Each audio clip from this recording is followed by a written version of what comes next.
to share oh, her updates. Thank you, Julie, for coming to speak about your role as Lakekeeper and the Marine Debris Coalition. Yeah, no, thank you all for having me. I'm just requesting that I can get share access. There, I just gave you that. Fabulous.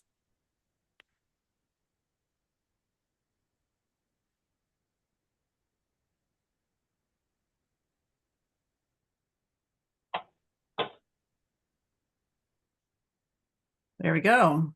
You all seeing it? Yes. Fantastic. Well, thank you all again so much. I'm hoping to run through the presentation and leave some time for Q&A if you've got any questions. And I'd like this to sort of be interactive, so if people have questions, they feel free to interrupt me at any point. Those of you that haven't been up in Lighthawk or in a plane to see Lake Champlain, it's a pretty amazing experience. This was taken early September before the actual full extent of the drought, and this is a photo of Law Island that I monitor for cyanobacteria with the Lake Champlain Committee, and Colchester Point and the Causeway. And you can already see the land that's becoming visible, the lake bottom during the drought. I wasn't actually able to paddle from Colchester Point to Law Island at the full extent of the drought this summer. It was pretty crazy in this fall. For those of you that aren't familiar with the Conservation Law Foundation, I'm sure most of you are already, but we are a New England-wide organization that focuses on law, science, and the market, really preserving our natural resources and building healthy communities for everybody in New England. The Conservation Law Foundation focuses on 5 major programs. Most of my work is in the Clean Air and Water program. And you can see that almost all of these programs touch our lives in the Lake Champlain Basin. The only program that we really don't engage with in Vermont is the Oceans program. The Lakekeeper program has been around far before me. It was established in 2002. I am the seventh Lake Champlain Lakekeeper, and I bring a bit of a different direction. Every single Lakekeeper has had sort of a specialty.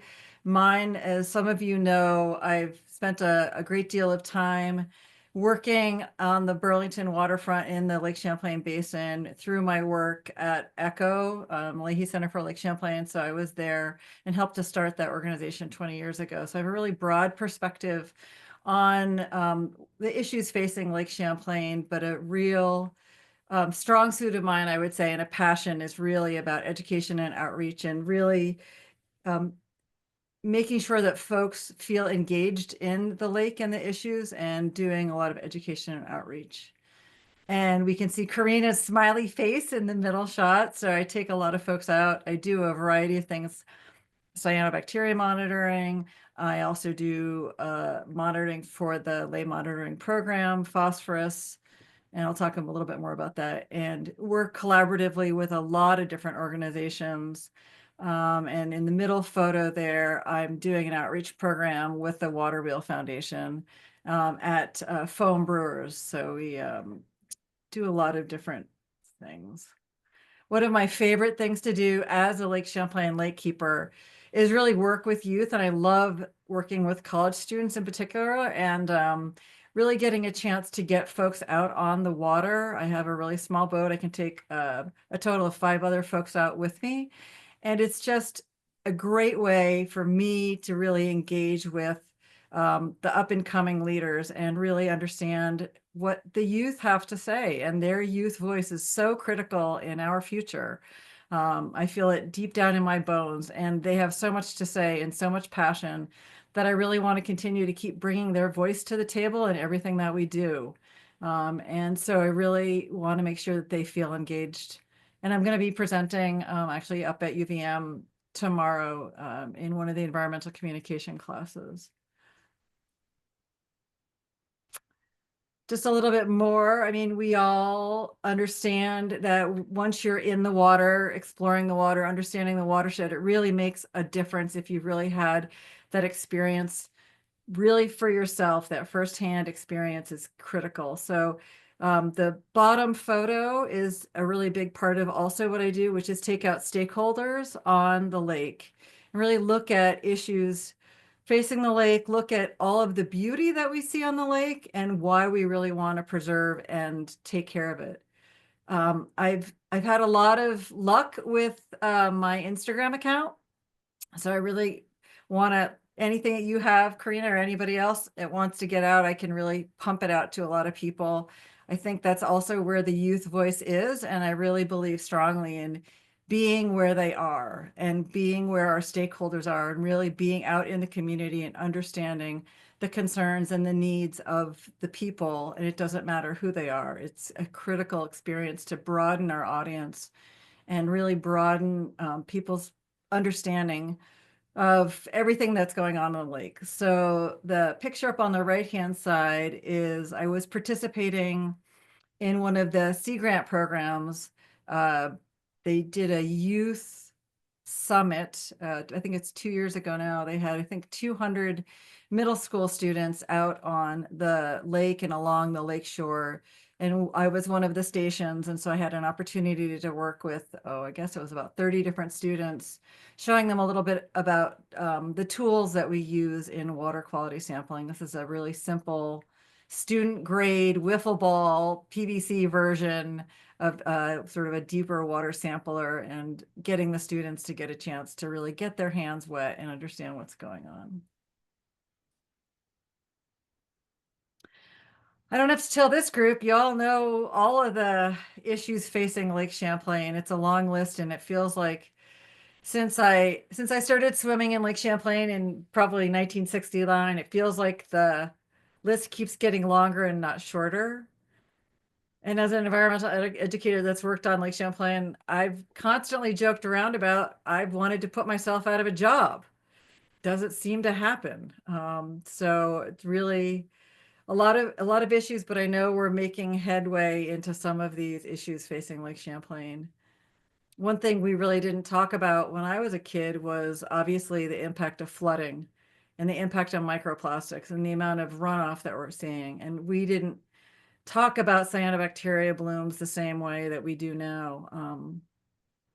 Invasive species was also really is not much of a thing. I remember Matt Toomey finding the first zebra mussels in 1993 and what a big deal that was. And he still to this day is a great story about youth engagement. He was a middle schooler when he found those. And Jared is going to be talking about road salt impacts later, which is a huge issue. And my work also is in supporting other work that we're doing on pesticides and PFAS and other emergent contaminants. I'm going to talk a little bit more about my current monitoring and what I'm doing, what I've been doing the past couple of years. I've been in my role as lake keeper for just under 4 years, and I've had a real opportunity to spend some time in a lot of different parts of the watershed. We have in the program roughly 3 vessels. So we have a small little John boat that we're able to get up into rivers. I mentioned I kayak over to Law Island, and then I do have the larger lake keeper boat.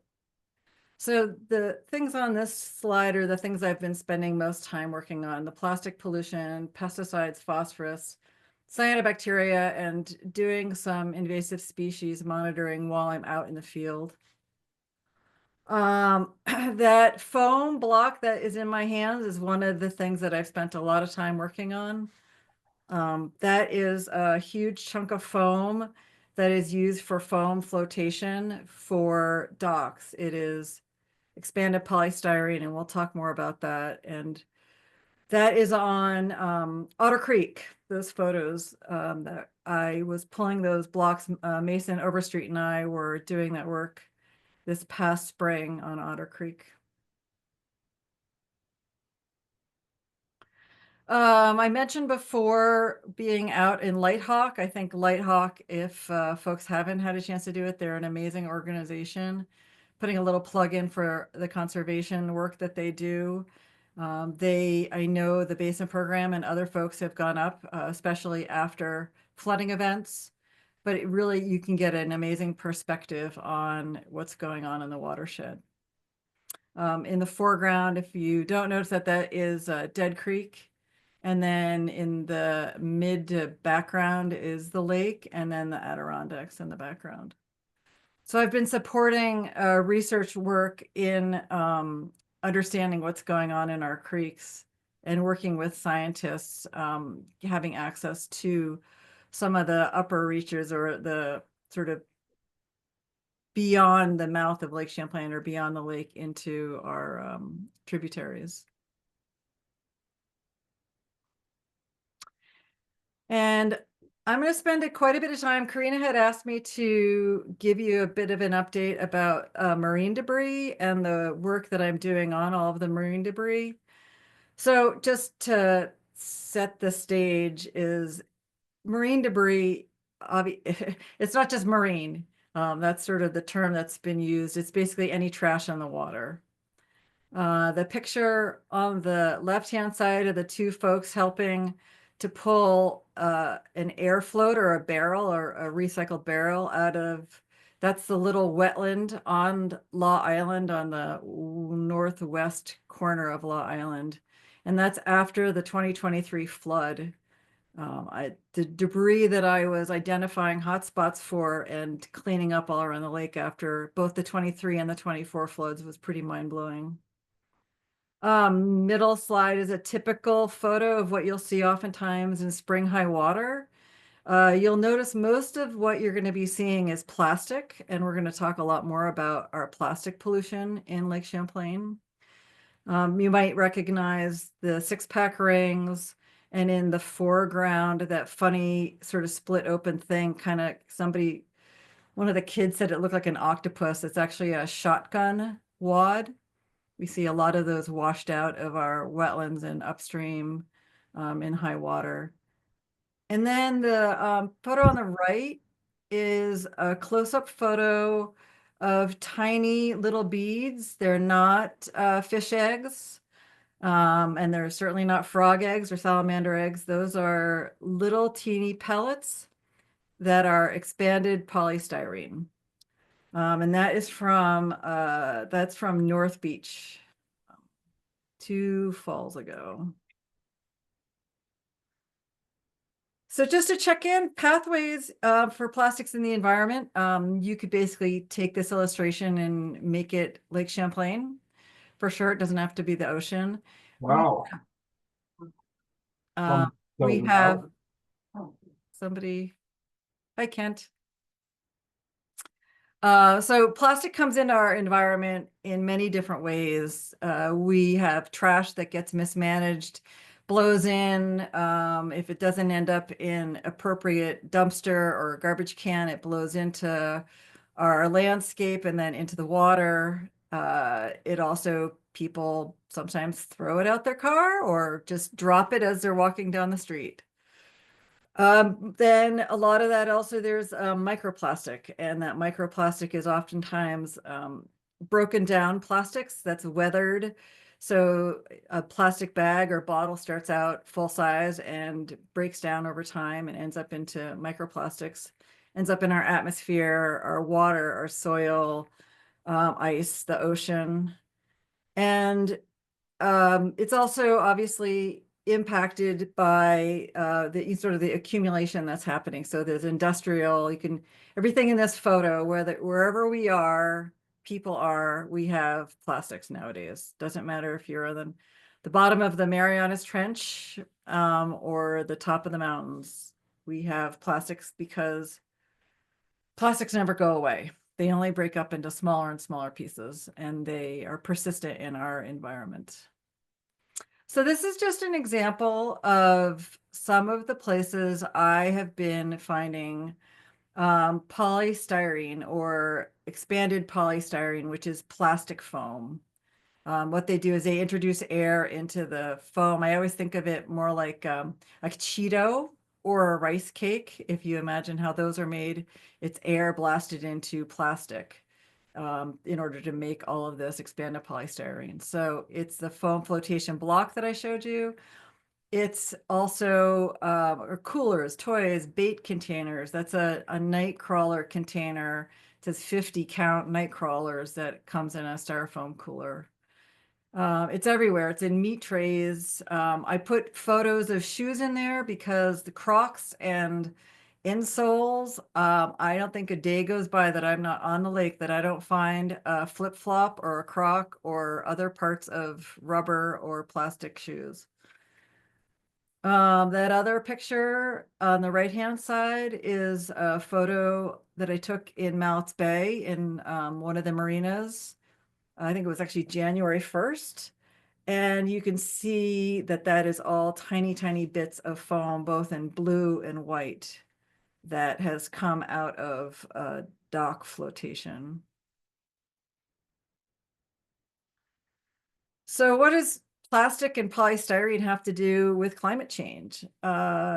Directly connected in oh so many ways. The plastic contributes to greenhouse gas emission, the manufacturing of it and the extraction of the oil. Expanded polystyrene is a product of either fracked gas or other fossil fuels. And the increase of plastic in our environment, you've not only lived through it, but it is post-World War II. And it's increased more and more and more. If you think about everything that you see in packaging in the grocery store, every time you buy clothes, there's plastic everywhere.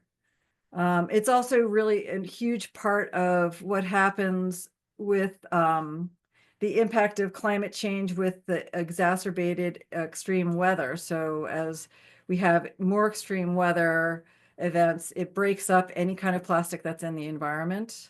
We'll talk a little bit more about that. And obviously flooding and events like that also spread the plastics all around.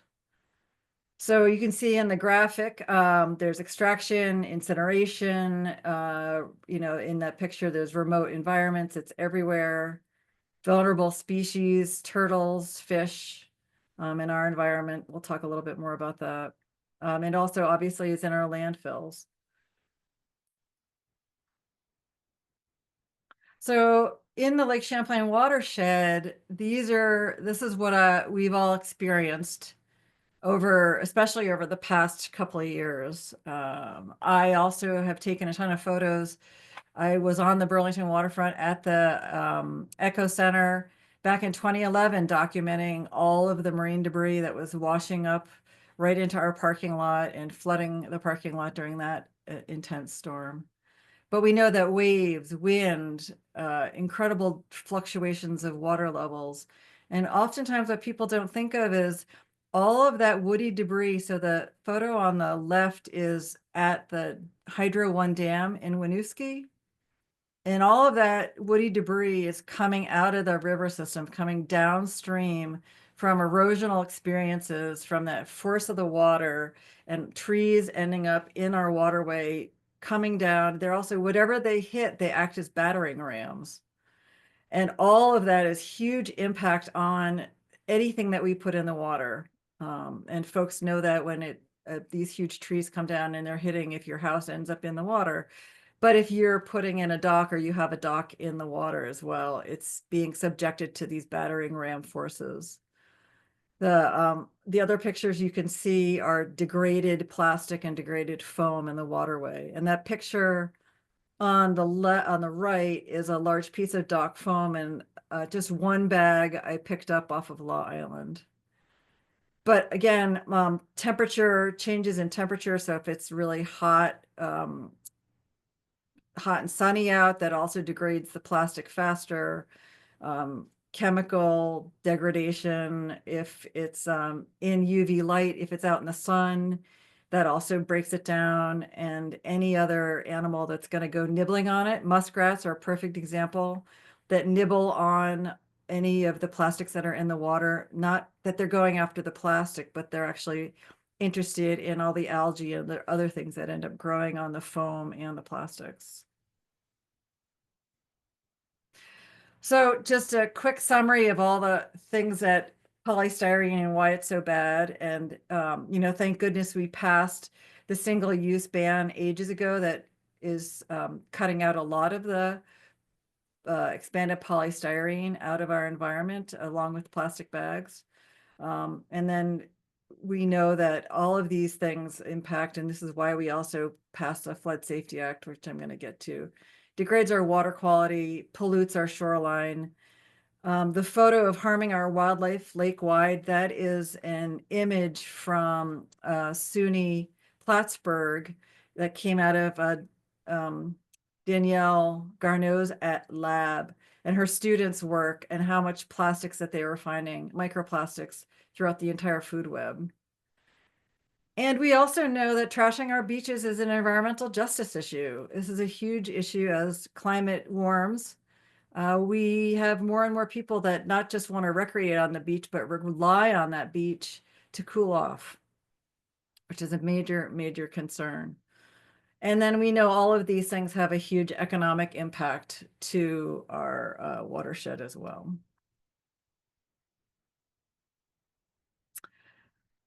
Just a couple more photos. We pulled out 5 blocks that were about 24 by 48 inches, 1 block of foam that was 8 feet by 24 inches. And this is that glove picture there is me. We found a ton of foam broken up in a little backwater wetland that there was no possible way of getting it all out. Every time I tried to scoop it out or filter it out, it was just breaking up or floating away. And that's the point of really stopping the plastic from getting into the environment, because once it gets in, it's nearly impossible to get out. The little picture, the inset, is a turtle sitting on an old foam buoy. And I've realized that from a distance when I'm kayaking, if I see a turtle sitting on something that looks rather round, it's probably a foam, unencapsulated foam buoy, because they can't sit on the plastic round ones.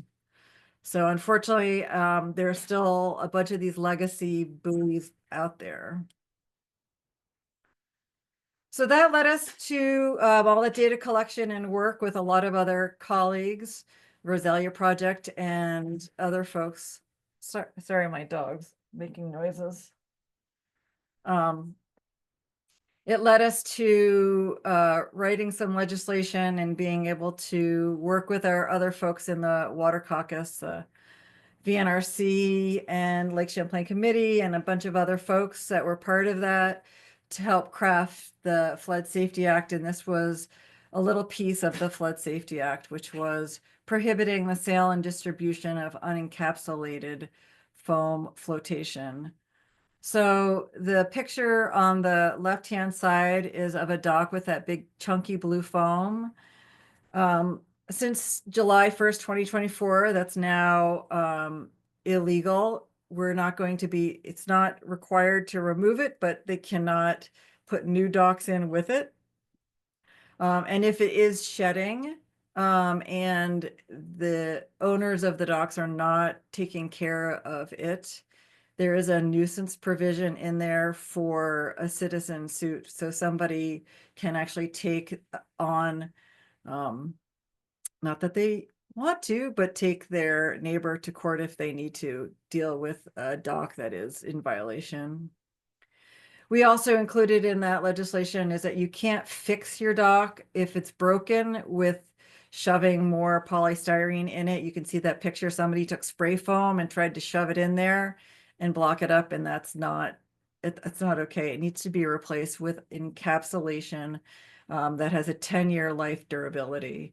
So covering foam in shrink wrap, that doesn't fly either. That doesn't have a durability that's required now by law. You can also see the blue or the black float with all that expanded polystyrene little balls falling out of it. And we also, folks, if they have a dock with expanded polystyrene in it, it has to be hardened in a process that's kind of like a rice cake. It can't just be pumped in like it's a bean bag, and you have to read your manufacturer's details on that dock float when you're purchasing it. Part of the legislation is also making sure that when you're pulling the expanded polystyrene foam floats out, that you're actually putting them away in a system that's appropriate, not stockpiling them on the shore of Lake Champlain, where we know that UV degradation, wind, and everything else, the plastic breaks open, and then everything just starts spilling back into the water because it's stockpiled right on the shore of Lake Champlain or any other body of water.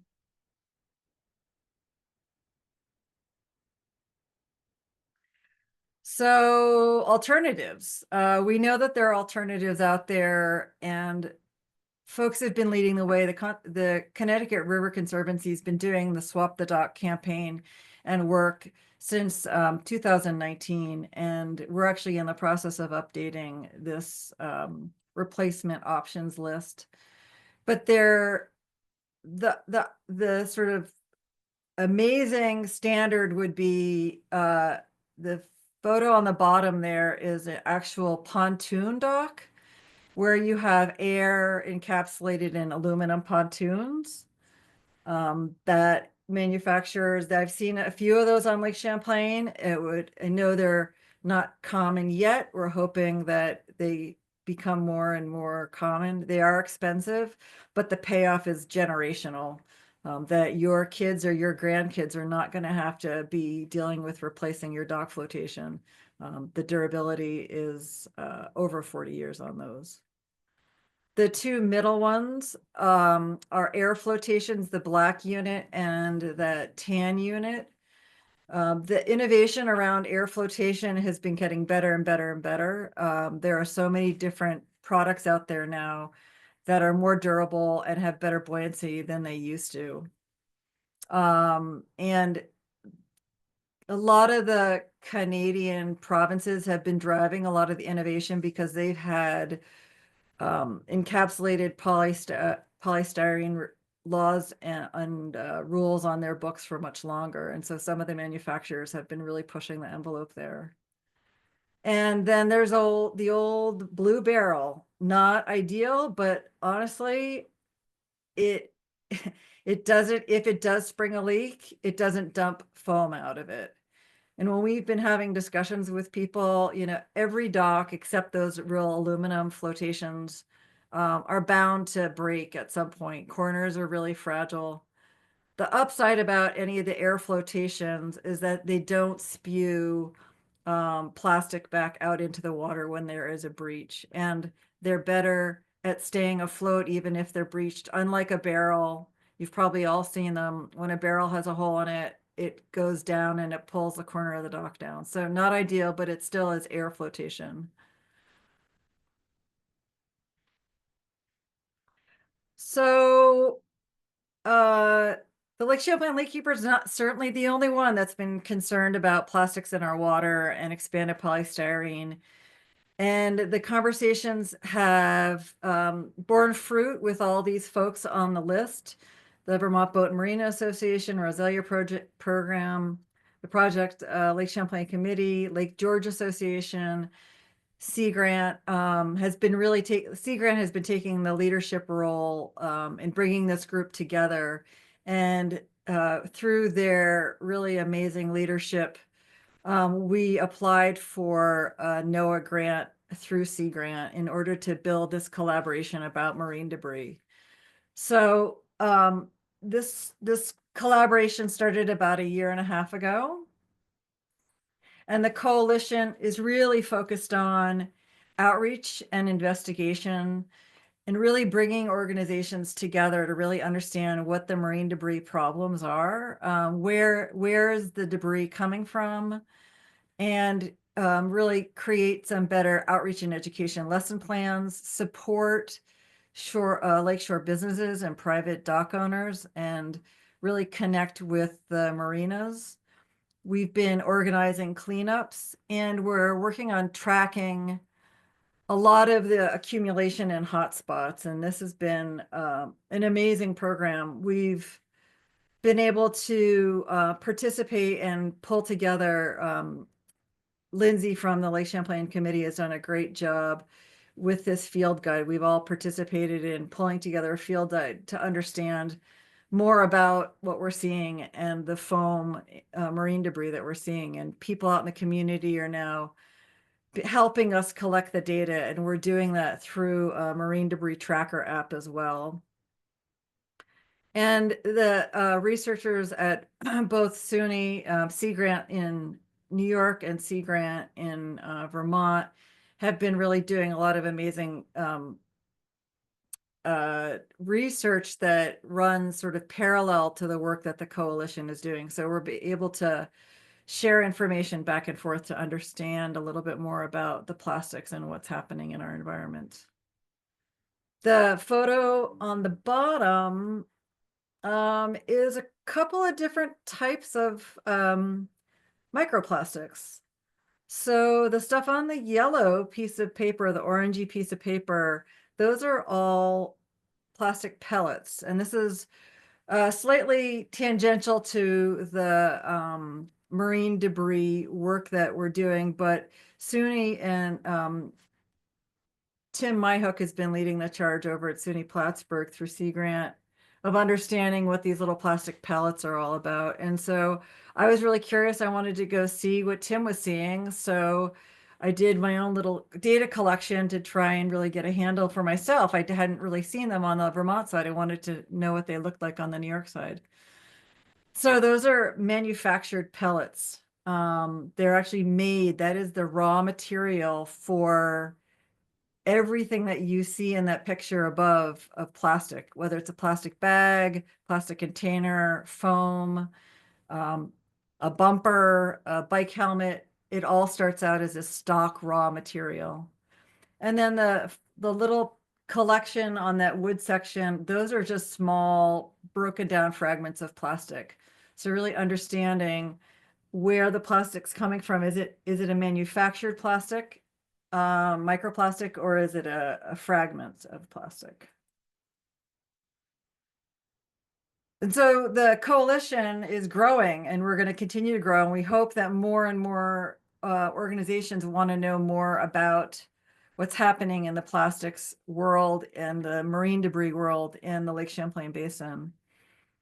We did one orientation or outreach meeting, and we're probably going to do another one coming up to really get a handle on who's interested, what are people seeing. The more people we have out in the environment, collecting observations, collecting data, contributing to the app, the better we'll understand really what the impact is. And again, the data is what's driving the policy and legislation, is that if there are other things that we need to go after in policy and legislation to really stop the input of plastics, then we should do that. But we really need the data to understand where it's coming in and what's happening. So to that end, we also did a survey of the marinas.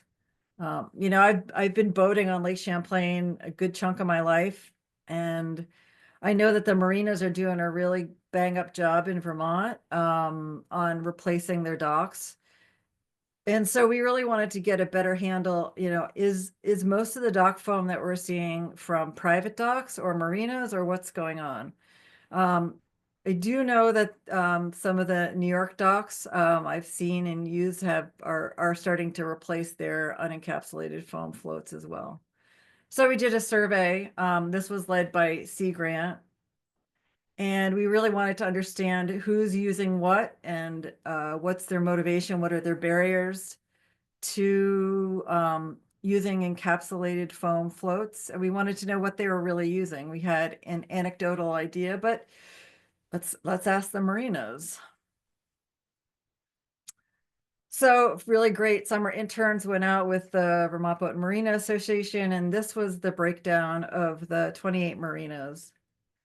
And so it's good to see most marinas are not using exposed polystyrene foam flotation. We have only 7% are using a combination of expanded foam flotation that's unprotected and then protected foam floats. You can see 68% are using the encapsulated floats. So that sort of fits with what I anecdotally was seeing and talking to folks.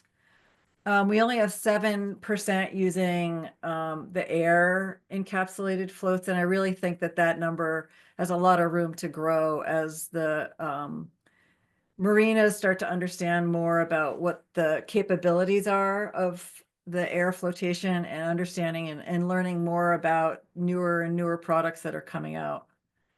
And then you can see that we have encapsulated floats with air flotation. It's 18%.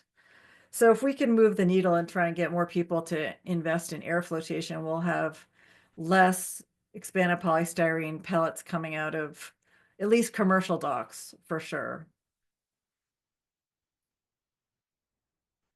We also asked questions about moorings and other flotation uses. And we also wanted to understand more about what they were selling in their gift shops and what kind of foam, for example, foam kickboards or some of the kind of things that some of the marina stores might sell, foam coolers. And so the results were, we think that there is more private ownership docks using unencapsulated polystyrene floats, but we're going to be doing a survey to understand more about those waterfront property owners. And we also wanted to know, what were the issues and concerns for the marinas related to switching and using more air flotation and encapsulated flotation. So what are some of the challenges? We wanted to know, and I think a lot of this was sort of intuitive for a lot of us, but we really wanted to collect the data. It's a cost thing for a lot of folks. And I think, the big picture is most dock owners sort of set it and forget it in some ways, or they don't worry about it until they sell their docks or the next generation. I've talked to a bunch of camp owners that are like, well, my dad did this and now I've got it and now it's my headache. So what do I replace it with now? So I think those are the conversations that people are starting to have, thinking about generational changes and really understanding more about what the alternatives are and how available are they, and really working with folks that are in the sales arena to think more broadly about what are the alternatives that they can actually be selling in our region as well. So, and then the motivation, and again, you can sort of see here, it's a cost situation. Are there grants? Are there other alternatives to help people swap the dock? And again, it's back to the performance. They are familiar with their performance and the buoyancy and replacement for docks. And so some of this feels a little bit untested for them. There are some marinas there's a marina in Keeler Bay that has 100% air flotation. So that's a really exciting thing to see, that a new marina going in has made that leap. And maybe there's an opportunity for other marina owners and residential property owners to think about alternatives. And there's always an opportunity for more education as well. So thinking about you all, how I'm going to answer the question before you ask it. How can you help? Well, I'm going to tell you. Maybe getting the word out on the ban, understanding more about the Flood Safety Act and the ban on expanded polystyrene, unencapsulated expanded polystyrene floats. Help us expand the education and outreach so people know how to swap the dock. Think about, if you're out in the areas where you live, along the lake or along rivers, how can you contribute and help us make connections to other organizations and to groups that might be interested or eager to learn or curious. And we haven't figured this out, but we've been talking a little bit to some owners. Maybe there's a way that there's a no or low interest loan that we can work with folks. Maybe there's an opportunity to do a huge bulk buy. I don't know, pre-commitment and bring the costs down. We're open to really creative solutions to thinking about how do we tackle these problems on a scale and really help people make the swap.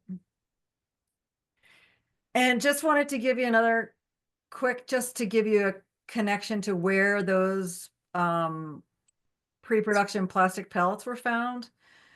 As part of the Waterkeeper Alliance, I participated in, I shared my data with the International Pellet Count, which was one of the photos that was up there.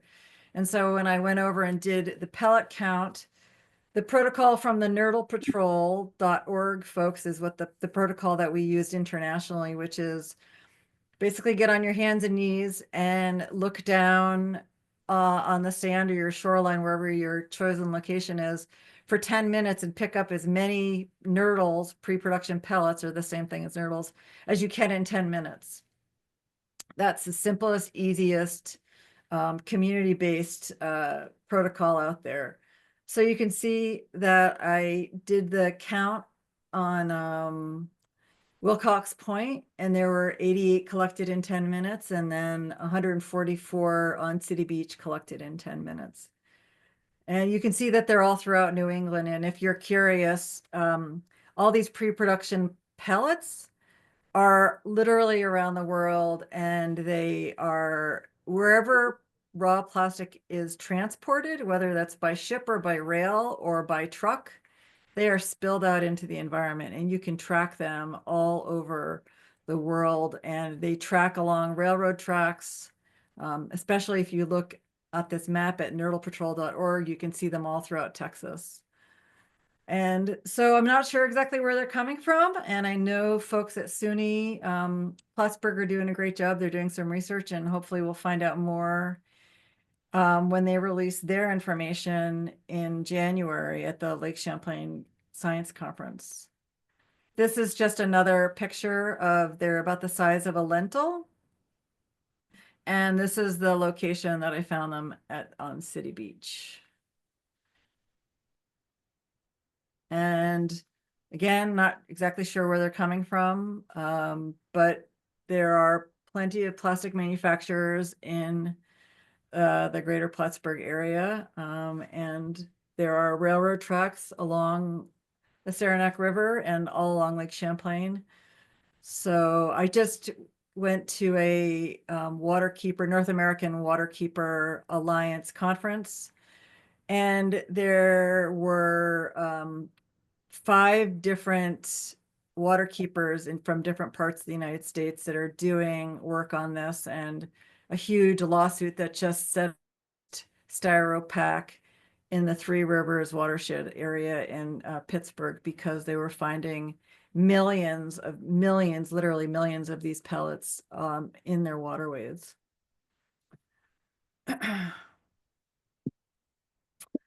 So I think I'm going to end there and say thank you. That's a picture of my boat, and I'll take any questions that you might have. Thank you so much, Julie. That was really great, super informative and really helpful, and so applicable to Lake Champlain. Questions?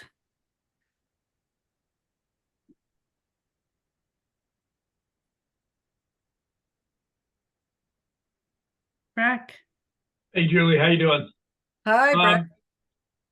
Julie, do the laws regarding dock flotation in New York and Quebec differ in any substantial ways from in Vermont?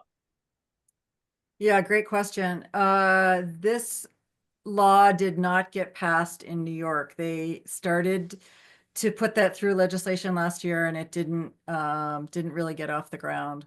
So yes, it's different. We are the only ones in the watershed right now that have any legislation on the books. But we're hoping that through education and outreach that we can make a dent in the marinas in New York. Thanks. Go ahead, Ricky. Hey, we find it a lot more difficult in New York, believe us, to pass anything because we're not in New York City. But we're doing a plastic program which is now picking up plastic like bread bags, shrink wrap, pellet bags. And I don't know if anybody's heard of the Trex program. The guys that make the lumber that's out of plastic. What they do is we collect the plastic, we bring it to Price Chopper here, or you can do Hannaford's. There's a couple places you can do. And when we get 1,000 pounds, they send us a free bench.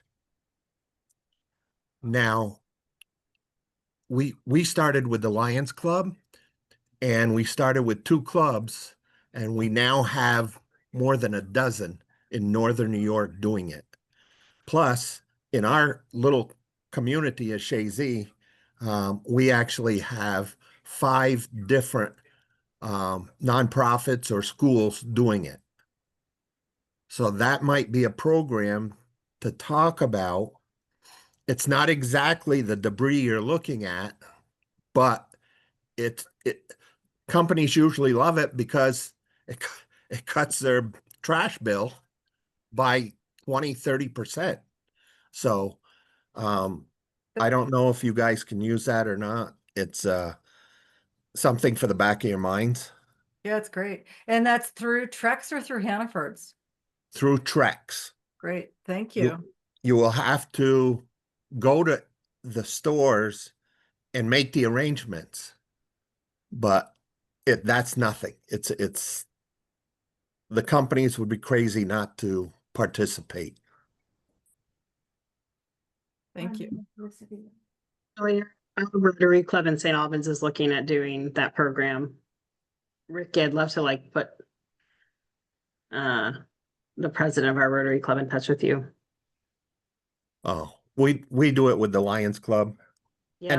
Anybody can get trash out of the landfill. It's a great program. Carol. Thanks. I can't find it on my phone. So I'm wondering if you are teaching people who do construction of docks, because when you talk about generations going from, one family to the next, I think, well, if you need work done, the person who's doing the construction, you're just going to kind of possibly think, well, they know what they're doing or they know what needs to be done. And so you might rely on them. So if the construction people know how to do it in a way that's better for the lake, then maybe that would be an avenue to pursue. That's great. Yeah, we've done a little bit of outreach, but we need to do a lot more. And I think education programs for them would be great.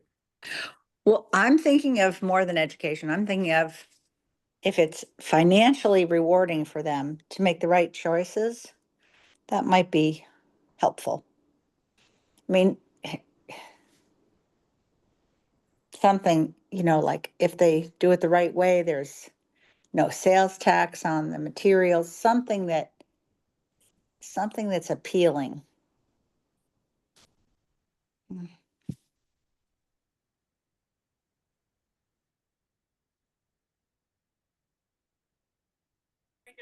Couple more minutes for questions, and I do want to stay on the agenda because we had an addition to our agenda tonight. Any other questions?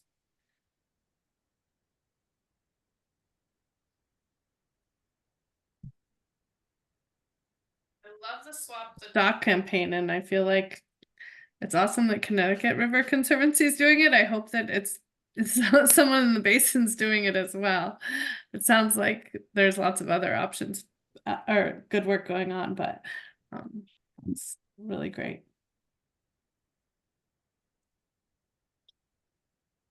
Thank you. Thank you, Julie. Jared, I'm gonna pass it over to you. Everyone can like stretch and stand up for a second if they need to. And Jared, I know we talked earlier today and you thought that you probably wouldn't need the whole 45 minutes. I So don't, I don't that's think so. great. We would love to have 15 minutes at the end to just discuss the MOU if possible. Sounds great. So again, my name is Jared Carpenter with the Lake Champlain Committee. I would be remiss to say, if I didn't say, the Lake Champlain Committee, with a history of over 60 years, is the region's only bi-state nonprofit organization dedicated to lake health and accessibility. Just to put in a plug on the mission. I've been with LCC for, yeah, I want to say going on 11 years. I spent a lot of time in the Vermont State House. Some of you have seen me quite a bit there. Starting with Act 64, the Vermont Clean Water Act, Act 76, Clean Water Service Providers, the Flood Safety Act, been working on pesticides, a lot of work on the TMDL, the budget for the Clean Water Initiative. So really spend a lot of time engaged in this. One issue that LCC has become engaged in as a main priority in the last couple of years is the reduction of chloride going into the lake. I will do my best to share my screen here. And folks see I need to change the view, my PowerPoint. All good? Can you see it? Great. So I am going to go through this relatively quickly. In the interest of time, don't wait to the end to ask questions. Just well, I can't see all of your hands. Just interrupt me. If you have questions going through, I did reduce this a little bit. This is a PowerPoint I've used in the past. So I'm going to talk about two bills that are in the State House, H86 and S29, an act relating to establishing the Chloride Contamination Reduction Program at the Agency of Natural Resources. The short version, we call it the SALT bill. This picture you see here, I'm in Montpelier. This is the School Street Bridge over the North Branch in Montpelier, and that is a lot more salt than you need to break up ice and for people for traction. And you can see the edge over here, you can see the North Branch. So this is the concern of going on with overusing of salt that this program seeks to address. So just as some background, salt use for de-icing has increased nationwide. It's concerns with safety and with lawsuits lead to overuse. The thoughts with salt is if a little works, then well, a lot must be much, much better. And that's really not the case. According to the USGS, the use of road salt, primarily sodium chloride, has tripled nationwide since 1970 to over 20 million metric tons. And the leading source is road salt and other de-icing products, but it's also used in the summertime, especially by road crews on dirt roads to keep down the dust. So that's another source, but road salt is really the primary source. Excessive use of road salt has negative impacts on infrastructure, public health, and water quality. I'm going to start at the bottom of this list and work my way up. So obviously it causes increased salinity of rivers and lakes, which harms aquatic biota. The EPA rates chloride in water at a chronic level and an acute level. So the chronic level is sort of the day-to-day, what's always in there, and that causes certain harms to aquatic biota, of course, especially macroinvertebrates, but certainly fish as well. What really happens that harms aquatic biota is when you get an acute spike. So think about when it rains on top of the road salt or the snow melts and it goes like this quickly and then spikes, and as the spike washes from, for example, the North Branch into the Winooski and down to the lake, that causes that quick shock. So that harms the aquatic biota as well. Of course, folks are familiar with what road salt does for deterioration for infrastructure such as dams and culverts. Everybody has had a car that has rusted out earlier and then it was intended, and we go through them rather quickly in Vermont. AAA estimates the repair of salt-related rust damages at $15.4 billion over a 5-year period and this was in 2012 to 2017. So that was an average for $490 for repairs. And EPA estimates that infrastructure damage is 5 billion annually in infrastructure that needs to be replaced before its time. So it really does a lot of harm to infrastructure as well. But what a lot of people do not understand is how salt gets into drinking water supplies, surface waters, and groundwaters, and can really affect public health. So when salt gets into drinking water supplies, it corrodes the pipes and releases heavy metals into the water supply. This is what happened in Flint, Michigan. They're using too much salt on their infrastructure and was getting into their drinking water supplies, and that's why the lead level spiked.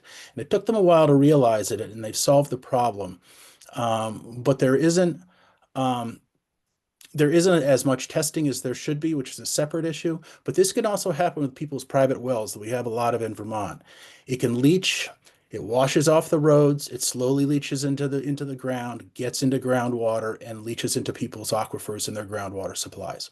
That gets into private wells and causes the same corrosion issues that we see in the larger wastewater systems. So people can have corrosion in their own systems with higher copper, lead, zinc, other metals, and they won't even know about it unless they regularly test their wells. So it's really, yes, it affects the environment, but really at the end of the day, this is a public health issue that needs to be addressed. Because this is the salt rising. These are the salinity levels that are rising here of our various lakes, tributaries into Lake Champlain. You can sort of see on the side here the Winooski, the Meadowy, Great Chazy, Little Chazy, all the way down to the Lewis Creek. And these are the increased levels that have been going up into our tributaries and eventually getting into Lake Champlain. So with that in mind, we drafted last year H86 and 29, the SALT bill, to address the impacts of sodium chloride on infrastructure and water quality in Vermont through reduced salt application. The bill itself took a little bit of a tortured route, but ultimately it is residing in the Senate Natural Resources and Environment Committee. I'll go through. So the bill has 4 main components. Actually, let me take a deep breath since I can't see folks. Do anybody have questions before I get into the bill elements? Great. I will keep flying along. The bill has 4 main components. We're not reinventing the wheel here. Wisconsin, Minnesota, Michigan, Maine, and especially New Hampshire right next door have great programs that they've been working on for years, some cases over a decade, to help reduce the impacts of salt in waterways. I believe Minnesota was the pioneer, which makes sense, the 10,000 lakes. But this bill has 4 main components. It establishes best management practices for salt application. It sets certification programs for commercial and municipal applicators. It establishes a study on salt storage facilities and proximity to water and cover costs. And as a carrot, it provides liability protection for applicators that complete and follow the program. I got my notes on the other side, so I'm sort of advancing things on one side and the other as I go along. First off, it establishes best management practices. The 3 most important things I like to say about this bill is A, it's a voluntary program, B, it's a voluntary program, and C, it's a voluntary program. There were concerns during discussions in committee that this would be mandatory, that applicators, a lot of them are just a guy in a truck and a salt spreader that does a couple of driveways and is not a sophisticated operation, that would have to do this as a mandatory program. That's not the case. And to the point, it's been written into the bill, and therefore it will be written into the statute that this is a voluntary program. If it has to become a mandatory program, it would have to come back to the Vermont legislature, and they would have to remove the word and put in mandatory. So that is the thought of keeping this as voluntary program. This is the same program as New Hampshire. So the best management practices for salt application, techniques to increase the efficiency of application, standard for when salt or salt alternatives are being used, including alternatives that have less impact on water quality. A good example of an alternative is brine, rather than solid road salt.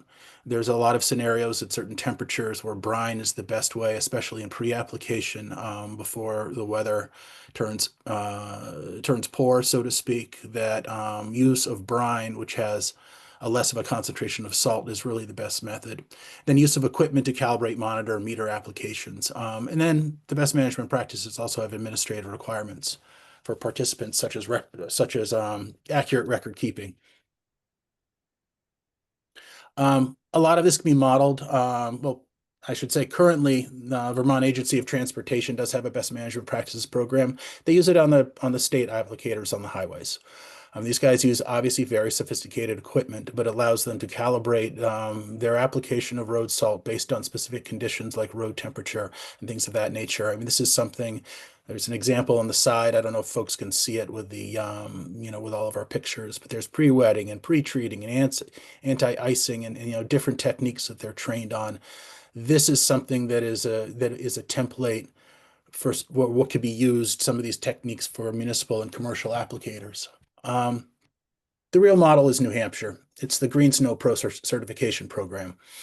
This is something that New Hampshire has been doing for 10 years. In 2013, there were only 35 applicators from 22 companies that received the Green Snow Pro certification. Excuse me. But this past winter, the 2025 winter, they certified over 700 applicators and from 175 companies. It's been a great program. It's something we can just sort of import. The committees were even talking about maybe we can do a reciprocal program where our program in Vermont is close enough to New Hampshire. So an applicator who, say, applies in Norwich, Vermont, and also Hanover, New Hampshire, can take one program and it applies, and one permit fee, and applies to both states. How can we make it easier for applicators who work on both sides of the state, which I'm sure a lot of them do, become certified in both programs? So we have talked. I've had the folks from the Green Snow Pro program come testify on how their program works. They're very enthusiastic about working with Vermont, working with us to help stand up a program. This would be something that would cut a lot of the initial costs and ramp up times. If we had a program, we could just lift from New Hampshire and drop in Vermont. Keys to a certification. I'm sorry? Nope. Rep. Austin, thought you had a question. So again, keys to the certification program, it's voluntary. Success relies on carrots because there aren't any sticks. The liability protection through affirmative defense is something I'll talk about shortly. Savings through the purchase of less salt. We have heard from applicators who use this program that they've noticed a marked reduction in the use of salt they have to use, especially towns. Salt's expensive. And I believe even at one point this past winter, we had a shortage and towns are starting to run out. I believe it was in early March, late February. So this would allow less purchase of salt and the same amount of protection. And for municipalities, compliance with water quality standards can mean less costs in the future for cleanups of specific waters. This is something I'm assuming that Chittenden RPC is listening in for.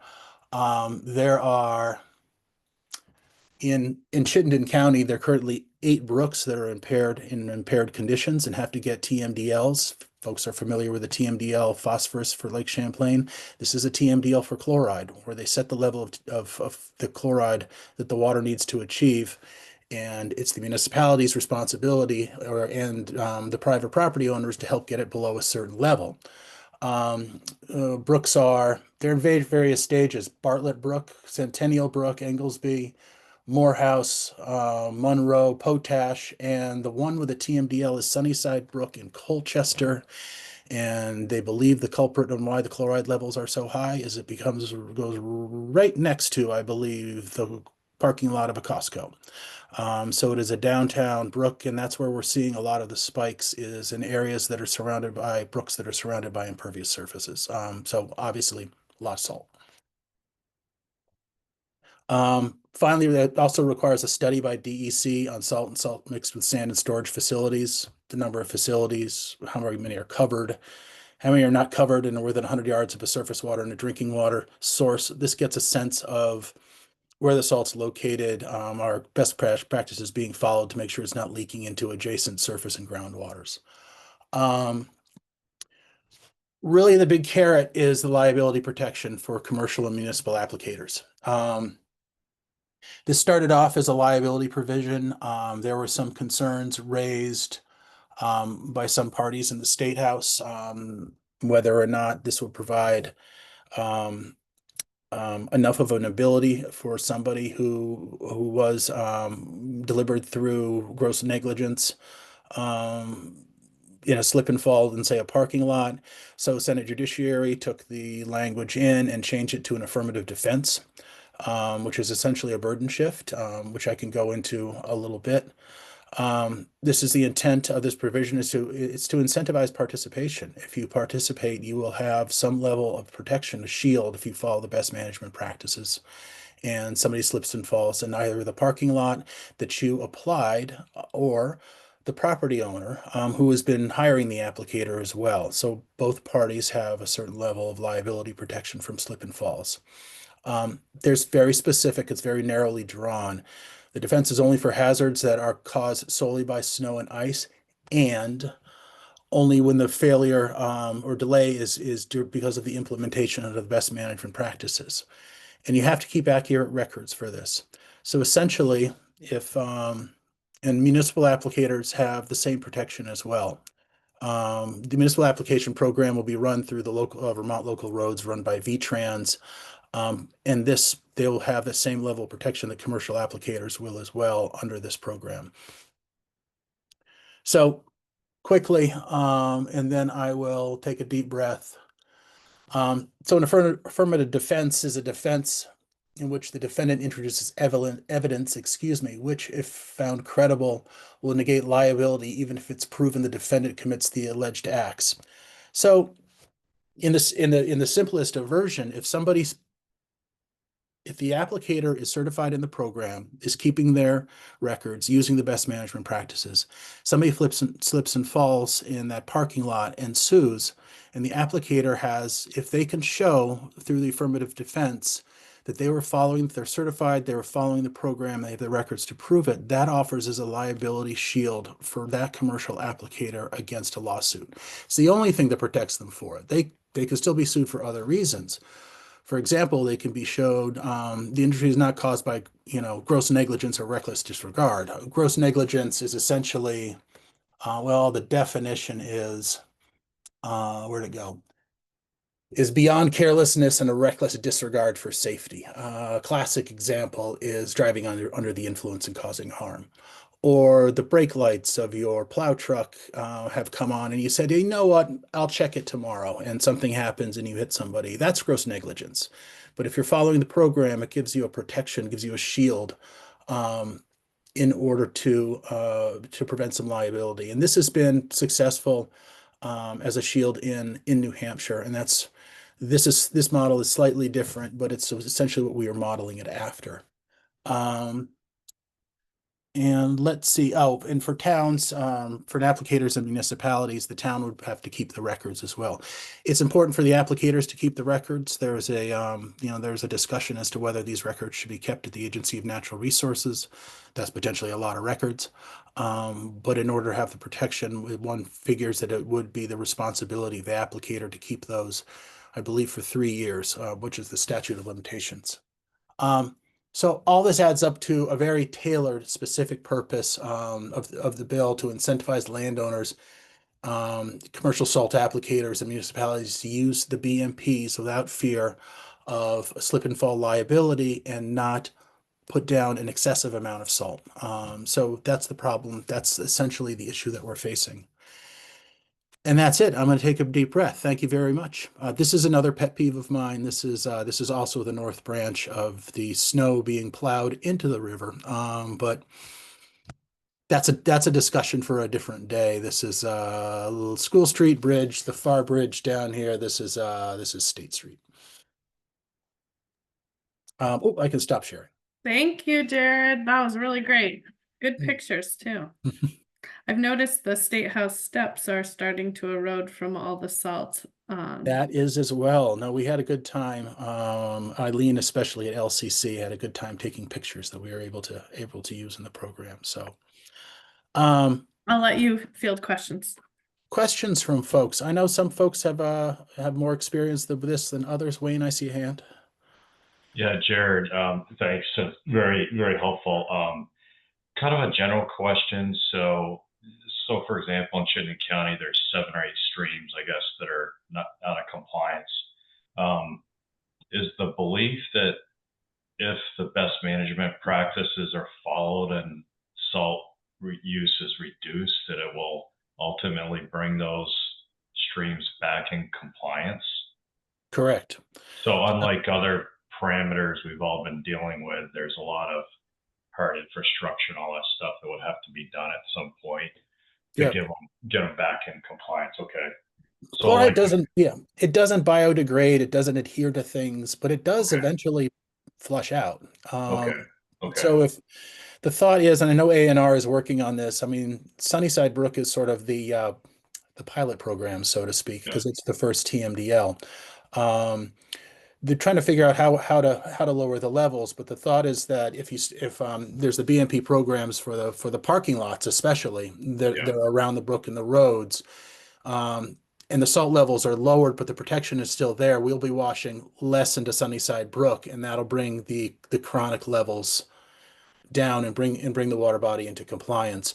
But it's going to take a level of coordination because, as you know, it's Costco's parking lot is private, so they have a commercial private applicator where the municipal road that's also runs next to it is a municipal application issue. So there's going to have to be collaboration in that area. Right now, they're in the process of sort of figuring out what the different levels are. Yeah, because as you know, with some of the previous TMDLs, a lot of that responsibilities fall under the public entities of the municipalities. So that's the challenge. Like you used the Costco example about, especially when it's volunteering, it's getting them to ultimately comply so they can get that.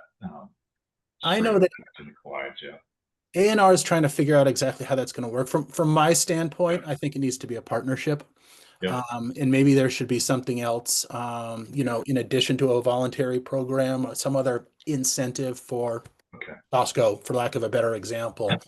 So unlike Also- other pollutants we're dealing with, it sounds like chloride, I guess if they follow these best management practices and reduce the application, though, that's the thought is that's going to bring these streams back into compliance. Okay. Yes. Great. Okay. Yeah, so I mean, there's a lot of anecdotal evidence, not a lot of, well, it went from this percentage to this percentage. But the thought is if you were spreading 1 ton a year and now you start spreading half a ton a year and getting the same results, then that's half as much that's going into the water. Breck? Jared, great presentation. Just on this point of implementing the BMPs and having it reduce bring the streams into compliance. I think the operative word that you used there was eventually. There is a lot of chloride that is in the shallow groundwater. It will take time for that to clear. And so it's not unlike our situation with phosphorus in the sediment of Lake Champlain and trying to decrease the phosphorus levels in the lake. And it's relevant because, I mean, if people see that, hey, I'm being told to implement these BMPs and there's a cost or effort in doing that, and they're not seeing things being cleaned up immediately, that, you need to keep the education there, you need to keep the outreach there that, hey, this is something that will take time. And there is evidence that it works. When salting on I-80, on I-91, what is it that goes through by in New Hampshire? It goes by Mirror Lake. It's 93. They use it as one of the 93, examples. yes. Yep. When it became 4 lanes, suddenly the salt became more of an issue. Yeah, and they've seen a very dramatic reduction in chloride going into Mirror Lake there. So it works. It will take time. I mean, if the Lake Champlain phosphorus TMDL was set in 2016 and it's a 2036 is a 20-year timeline. And with chloride, to your first point, it's a little counterintuitive, but actually the chronic levels get worse in drought because there's less water, and the surface water starts sucking in the groundwater. So the river's starting to absorb the groundwater into the surface water body as it lowers. So it's going to take time for it to work its way out of out of the soils and out of the groundwater. Absolutely. Other folks? Looks like I left you 5 minutes to spare, Karina. Pretty awesome. And I'm curious, I love the turnout for this meeting as far as public participation. And I was wondering if that was like, if we did, Julie, I don't know if you announced this with your Instagram or if Jared you did, but I feel like we've gotten more attendance, which is great. And if folks, I'm more than willing to sit down, if folks here want to put a smaller group together, like Tom over at Chittenden, if you and Dan want to throw some folks together, I'm more than willing to meet and talk through stuff as well. I guess probably the easiest way, I'll put Mary on the spot. I guess probably the easiest way is to coordinate with Mary, although Dan has my email address as well. And I'm more than willing to, put a Zoom together and go through the presentation for other folks too. So by all means. Thanks, Jared. And as you know, the CAC is supporting action on chloride. So we'll want to keep sharing our action plan with you and make sure that we stay coordinated as hopefully things move through the State House. Yeah, it's Lake Champlain committee's it's our main priority, Thank you, Lori, for saying that. Great.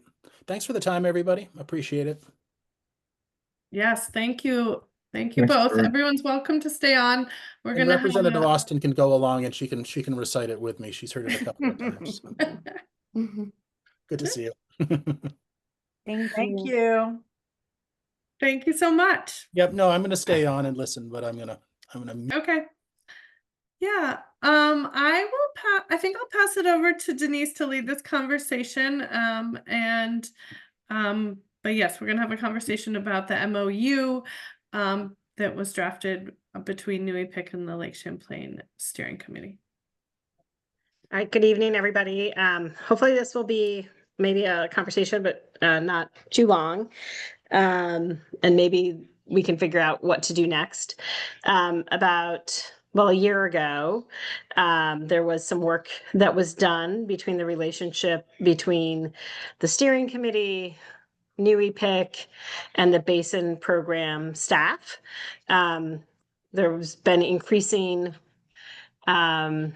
tension because I think part of it is just the significant amount of more money that's coming into the Basin Program, and kind of the definition of roles, maybe a little bit the definition of goals, and come to find out there's never been a real clear memorandum of understanding or work plan that has been developed between New Epic, the Basin Program, and the Steering Committee. And so I think, in reflection, so I was the chair during all of this time, and I think I mentioned it a couple of times during our CAC meeting. Nothing had been done except there was a couple of committees that were formed to look at the relationship, to figure out what wasn't working well, to kind of get, where some of the bottlenecks were happening with the grants and the grant processing. And so there was some work that was being done around that. The EPA requested a timeline of how long it took to support grants through the Basin Program process, a real kind of understanding, or at least an attempt at understanding, of who was doing which roles and why it might be taking a long time. And so that sort of unfolded last year. And then there was a smaller committee from the steering committee, or the executive committee, that was formed. The CAC chairs were not part of that. So I want to just say I've been out of the conversation because we were just not included in that original committee that was looking at the relationship between the New Epic, the steering committee, and the Basin Program. And so there was a meeting, I think, in February of last year.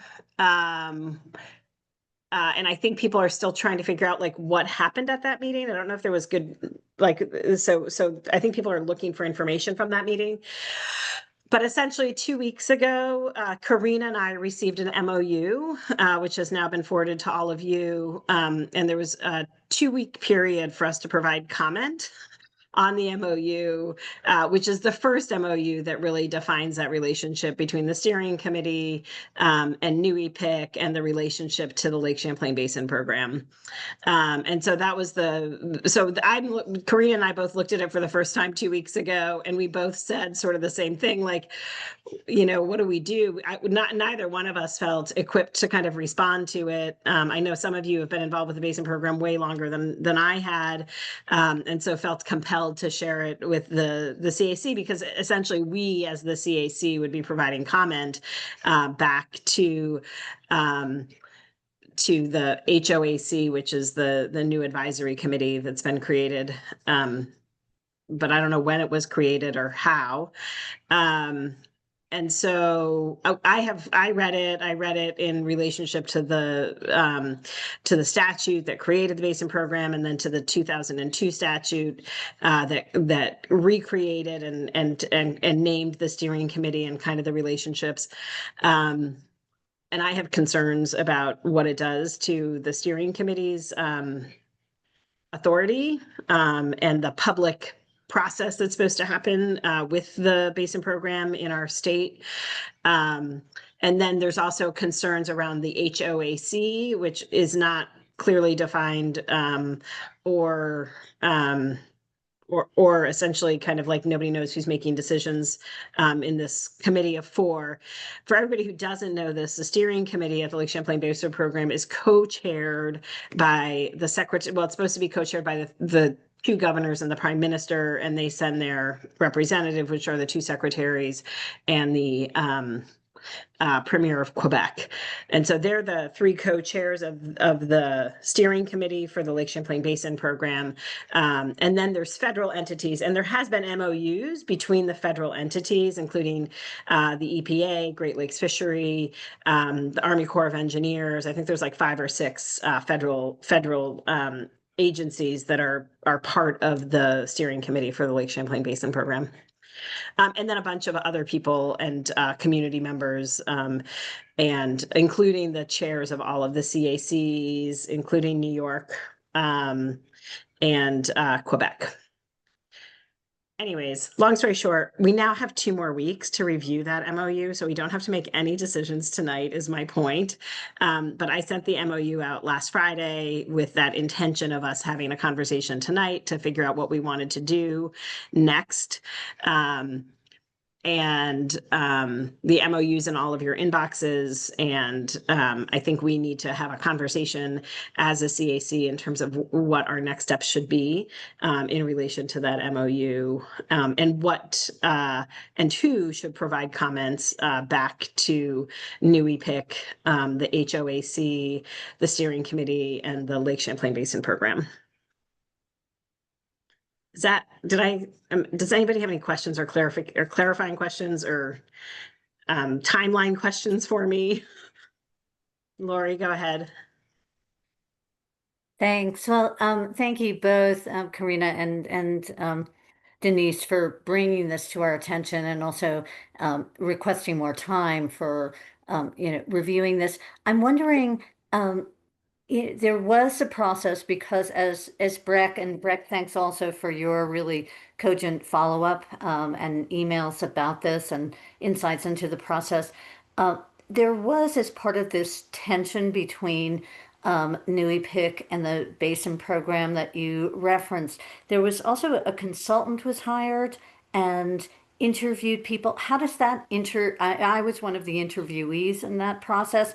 Yeah, and so, they did a deep dive. I'm wondering if that report has become public, if that's tied in, how that relates to this process too, or if you know anything about that.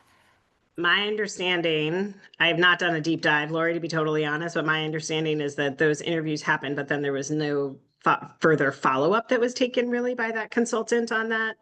And essentially, I think the co-chairs all decided that we were I think there was a meeting where it was better to stay married. Somebody mentioned the word marriage, so I'm just going to use it here. That it was better to stay married to New Epic than to get divorced right now. And so I was not in those conversations, but that's what someone mentioned. And that but my understanding was that there was not much done, and I can find out more, but there was not much done with those interviews. And I don't know that there was an analysis really presented to the CAC. Karina, do you know if there was anything presented to your once you became chair in June, to the steering committee? No. Well, to be clear, the only steering committee that I was invited to was the one that happened in September. And I do not recall any presentation by a consultant or a consultant. There may be minutes somewhere that we should probably But find. we should follow can- up on that because yeah, that's an we can- important point.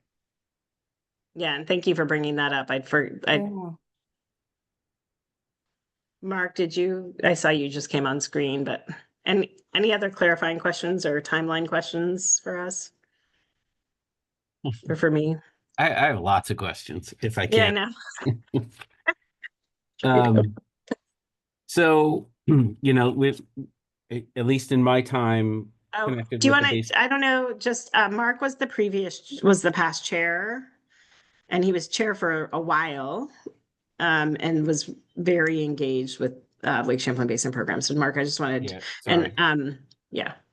I'm an attorney also. I Oh, and he's spent a lawyer. a bunch of time in and around the Basin program, Lake Champlain advocacy issues.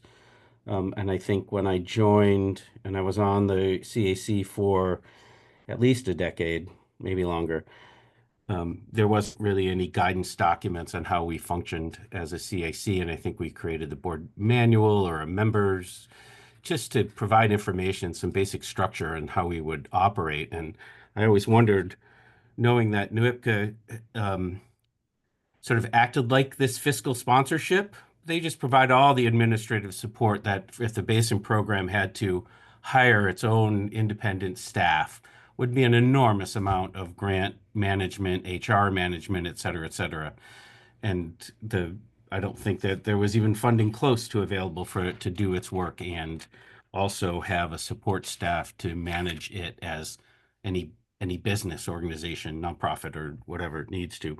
So it's interesting first that this is the first time there's ever been an MOU in 20 years. I think 35. Yeah. So I think it said something that's been doing this work since 2002 or something. Anyway, I have a couple questions that are they're sort of lost in the MOU. It looks like a lot of the work that's identified that the steering committee HOAs. does, and then this new host organization advisory committee. I don't understand what it is. When I look at what the membership is, it's the executive committee plus the NUIPCA executive director.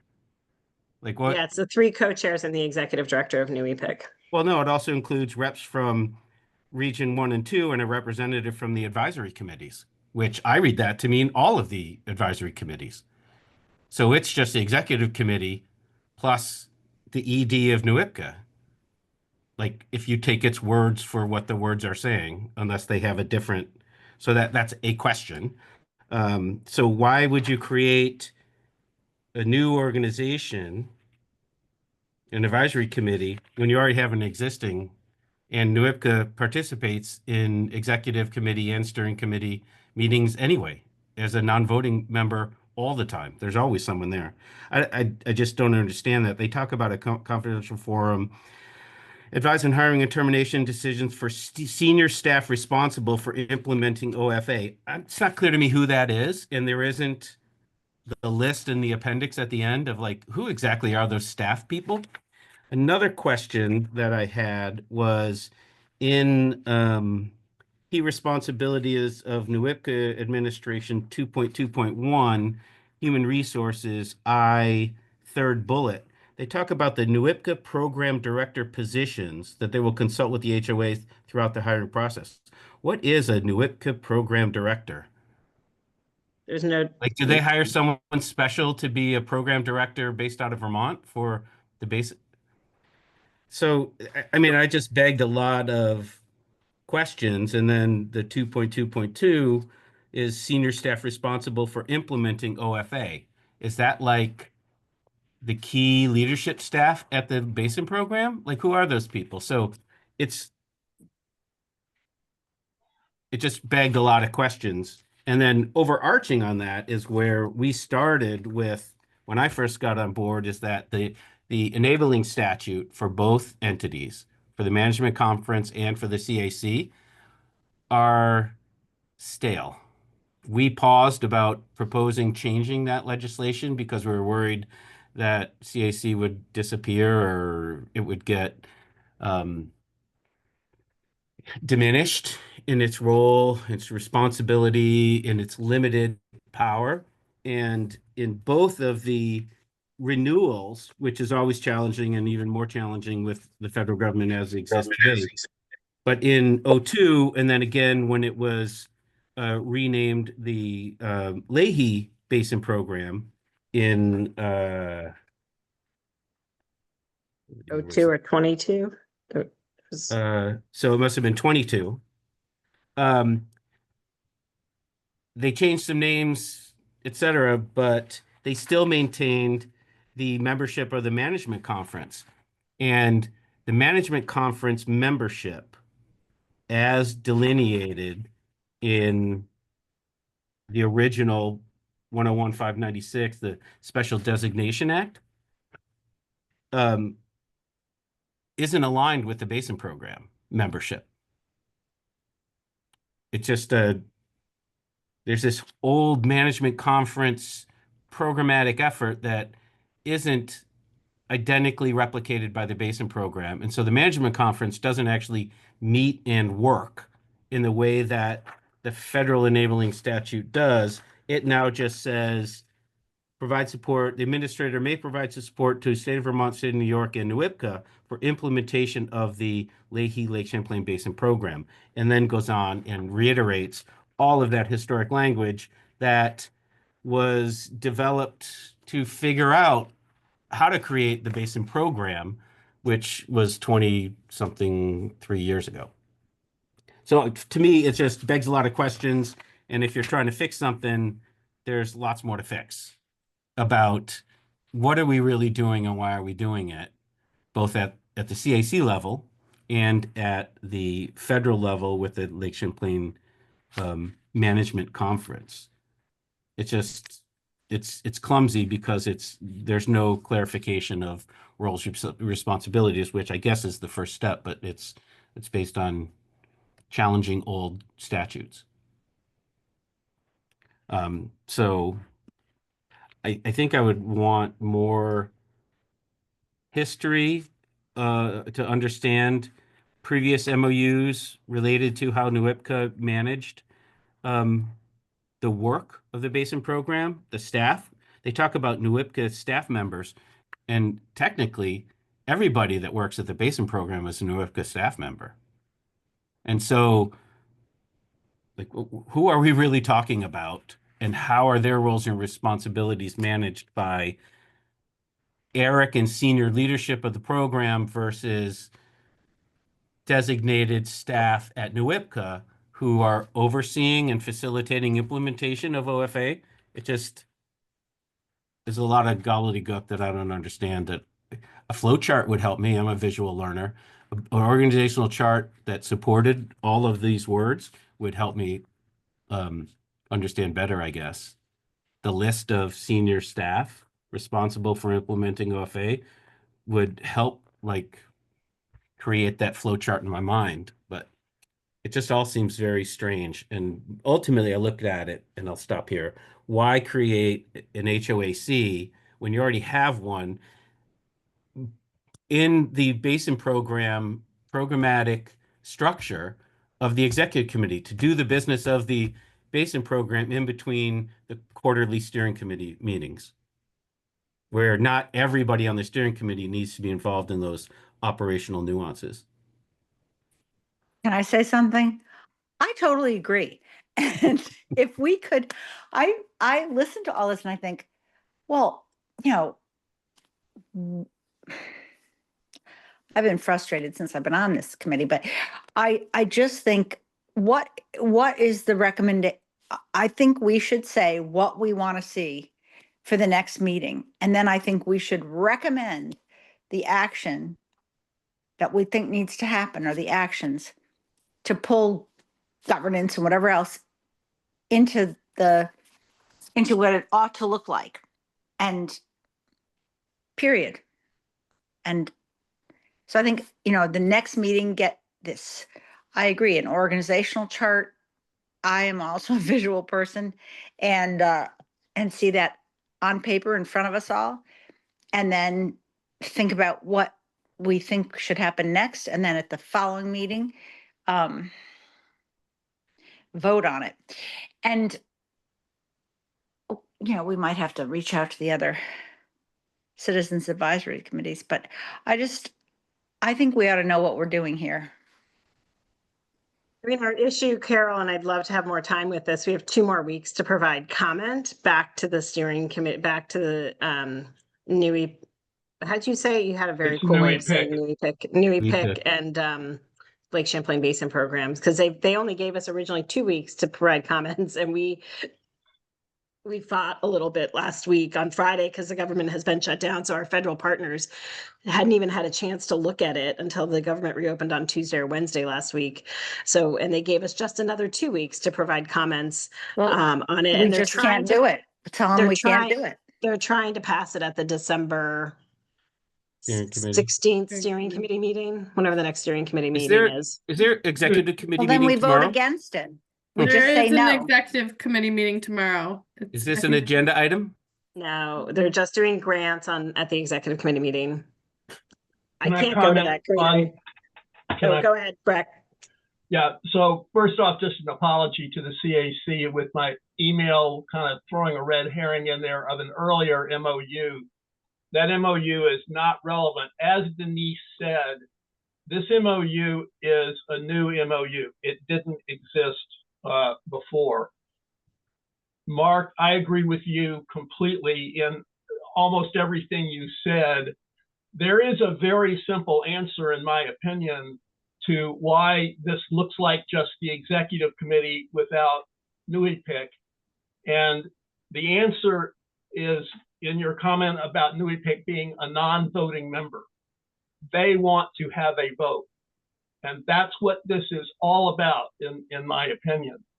And that raises a key muddling point, in my opinion, about this HOAC, because it does not speak to how the HOAC would resolve an impasse if it came to that. There is nothing in there about how that would be done.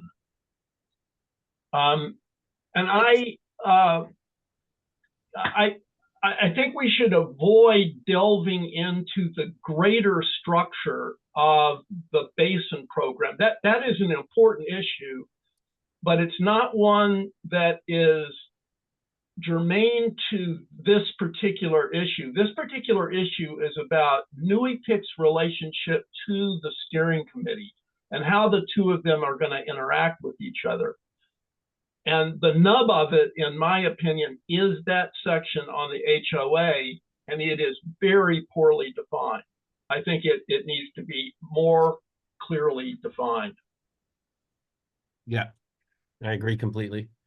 Me Because you have too. no idea how the HOAC is supposed to actually function and operate. It's super vague. It's advise and consent and work out struggles. I'm not even sure what that means. I mean, the other thing that I would bring attention to is Article 3, which is direction and control. The direction and control of NUIPIC staff, including those stationed in Vermont and New York, shall be at the exclusive direction of NUIPIC. So I think that's how, so if there is an impasse, NUIPIC has exclusive jurisdiction, is what that line says, in my opinion. But I am not a Because- lawyer, which is why you're here, Mark. Well, because all staff are NUIPIC. I'm never going to get it right. Are their staff. NUIPIC. New I like the EPIC. way you said it better. New Yeah, New IPCA. I don't know where that came from. It's not I really. really like that. New Um, IPCA. yeah, they're all staff. So there's no differentiation between base and program oriented staff and oversight staff. It just seems And to be clear, I think our senior program staff could be in Lowell, Massachusetts going. I think that's where it's headed if this MOU comes to fruition. And we will not have senior staff in Vermont. they Is they my fear. they talk about having staff and an office in Grand Isle. Is there actually a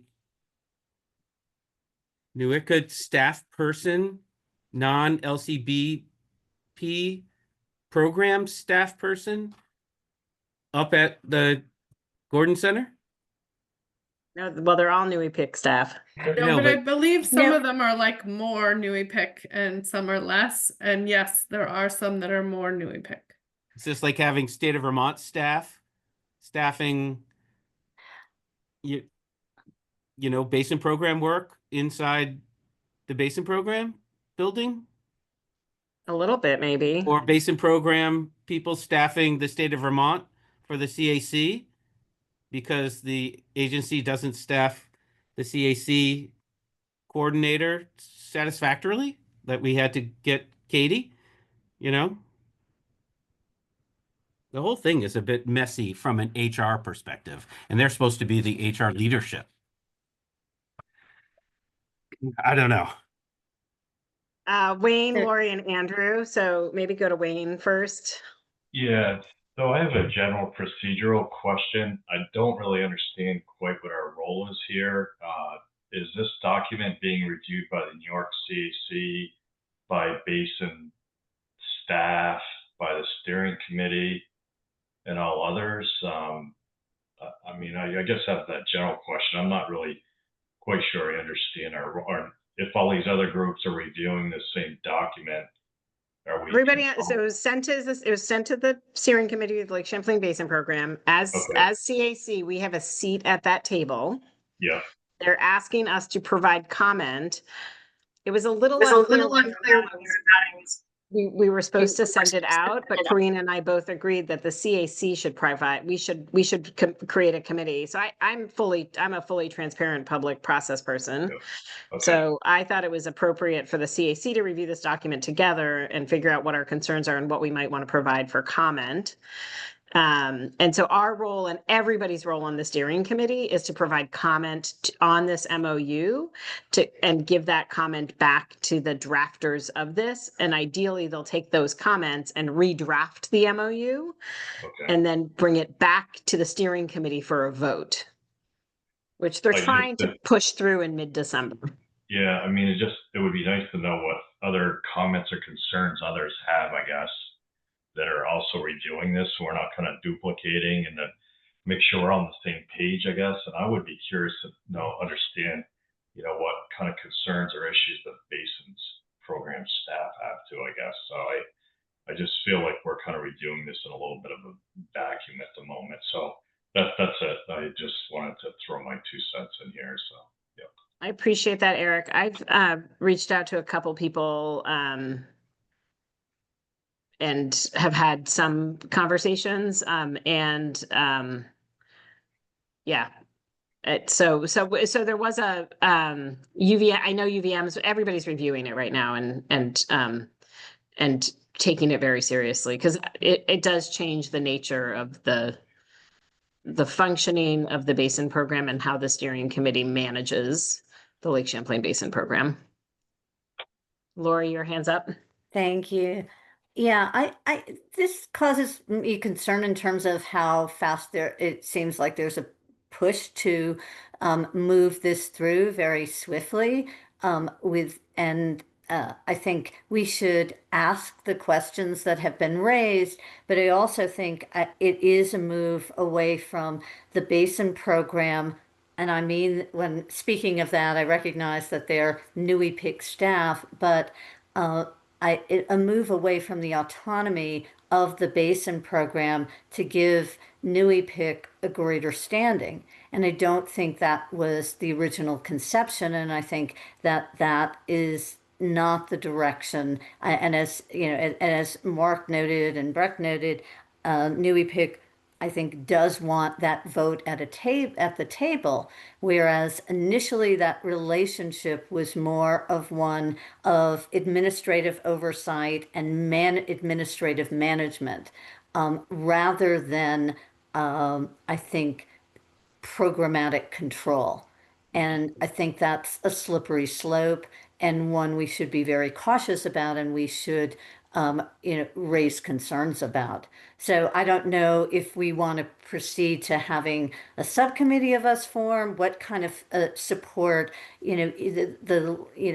Denise and Karina, you need in order to advance this. I also think we should reach out to the other CAC and express some preliminary concerns. If we all share those concerns, if, we can come to agreement on something tonight in order to, move forward as a group.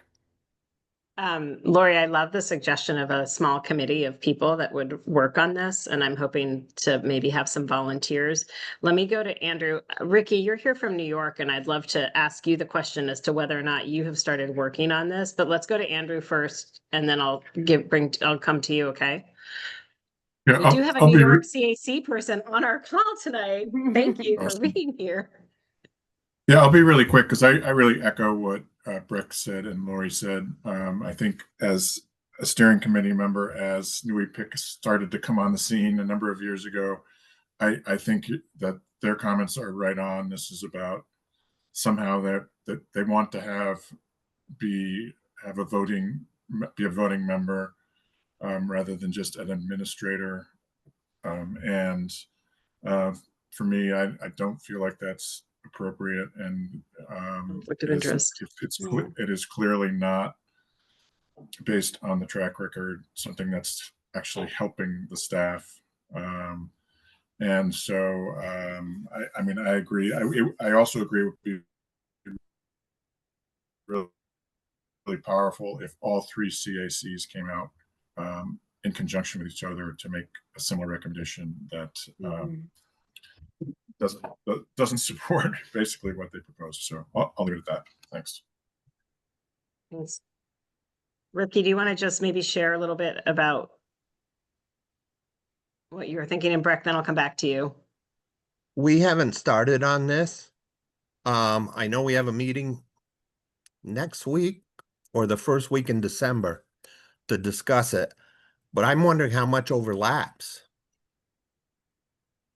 I don't know. How much overlaps between us and you all? No, just in general. Are we overlapping the Lake Champlain Basin program with this or that, or and I don't fully understand because I listened. You did a great job explaining it, but I'd like to read it. And I need to read. I've read it like 4 or 5 times and I still got it wrong. Thank you, Mark, for correcting me on the HOAC. I thought it was only 3 members, so I missed the last part of it. So yeah, it takes a minute. It's very, yeah. Is it something that you could send me so I can know what I'm talking about before I go into the other meeting? Ours? You don't have the MOU? Are you the chair of your CAC? No. So your chair probably has it. Okay. I'll email him. Yeah. Okay. It was a little confusing as to whether or not we could share it, but I was told I could, so I did. Okay. All right. So that's where I'm at. Thank you. Breck? Yeah, I just want to pick up on the last thing that Andrew said. I do think we should reach out to each of the CACs to get their comment, but for a slightly different reason. I think that duplication of the message, so the same message coming from multiple sources, makes a bigger impression than collectively getting together with one response. And so I would encourage that we do talk with each other to maybe, New York comes up with some some other ideas that are worth including in our response. But I think the appropriate response here is that each of the CACs responds, and the other members of the steering committee, of course, respond with input. And I, for one, would be happy to help in crafting a response from the Vermont CAC. Excellent, thank you. I think I heard Lori volunteer too, Mhm. possibly. Yeah, I'm good. Mark, are you willing to come back kind of as a pro bono legalese? I mean, this type of legal problem solving stuff interests me. And, you know, the functionality, the continued really healthy functioning of this has always been an issue. I'm happy to support in a way that you deem appropriate. I definitely could spend some time to. I think Look it would be around there. really helpful, and I think it would be a strength to note that, in deliberating on this and coming up with it, that we, reached back and, Mark, I think you were there at a real formative time when there was also new leadership coming into New EPIC, and Right. you saw the change in that approach too. So I think it would be incredibly valuable to have you participate in this effort. And I don't know, maybe this is other follow-up, but I wonder how Basin program staff are assessing this, Mhm. as their bosses feels like imposing a new structure. I don't know.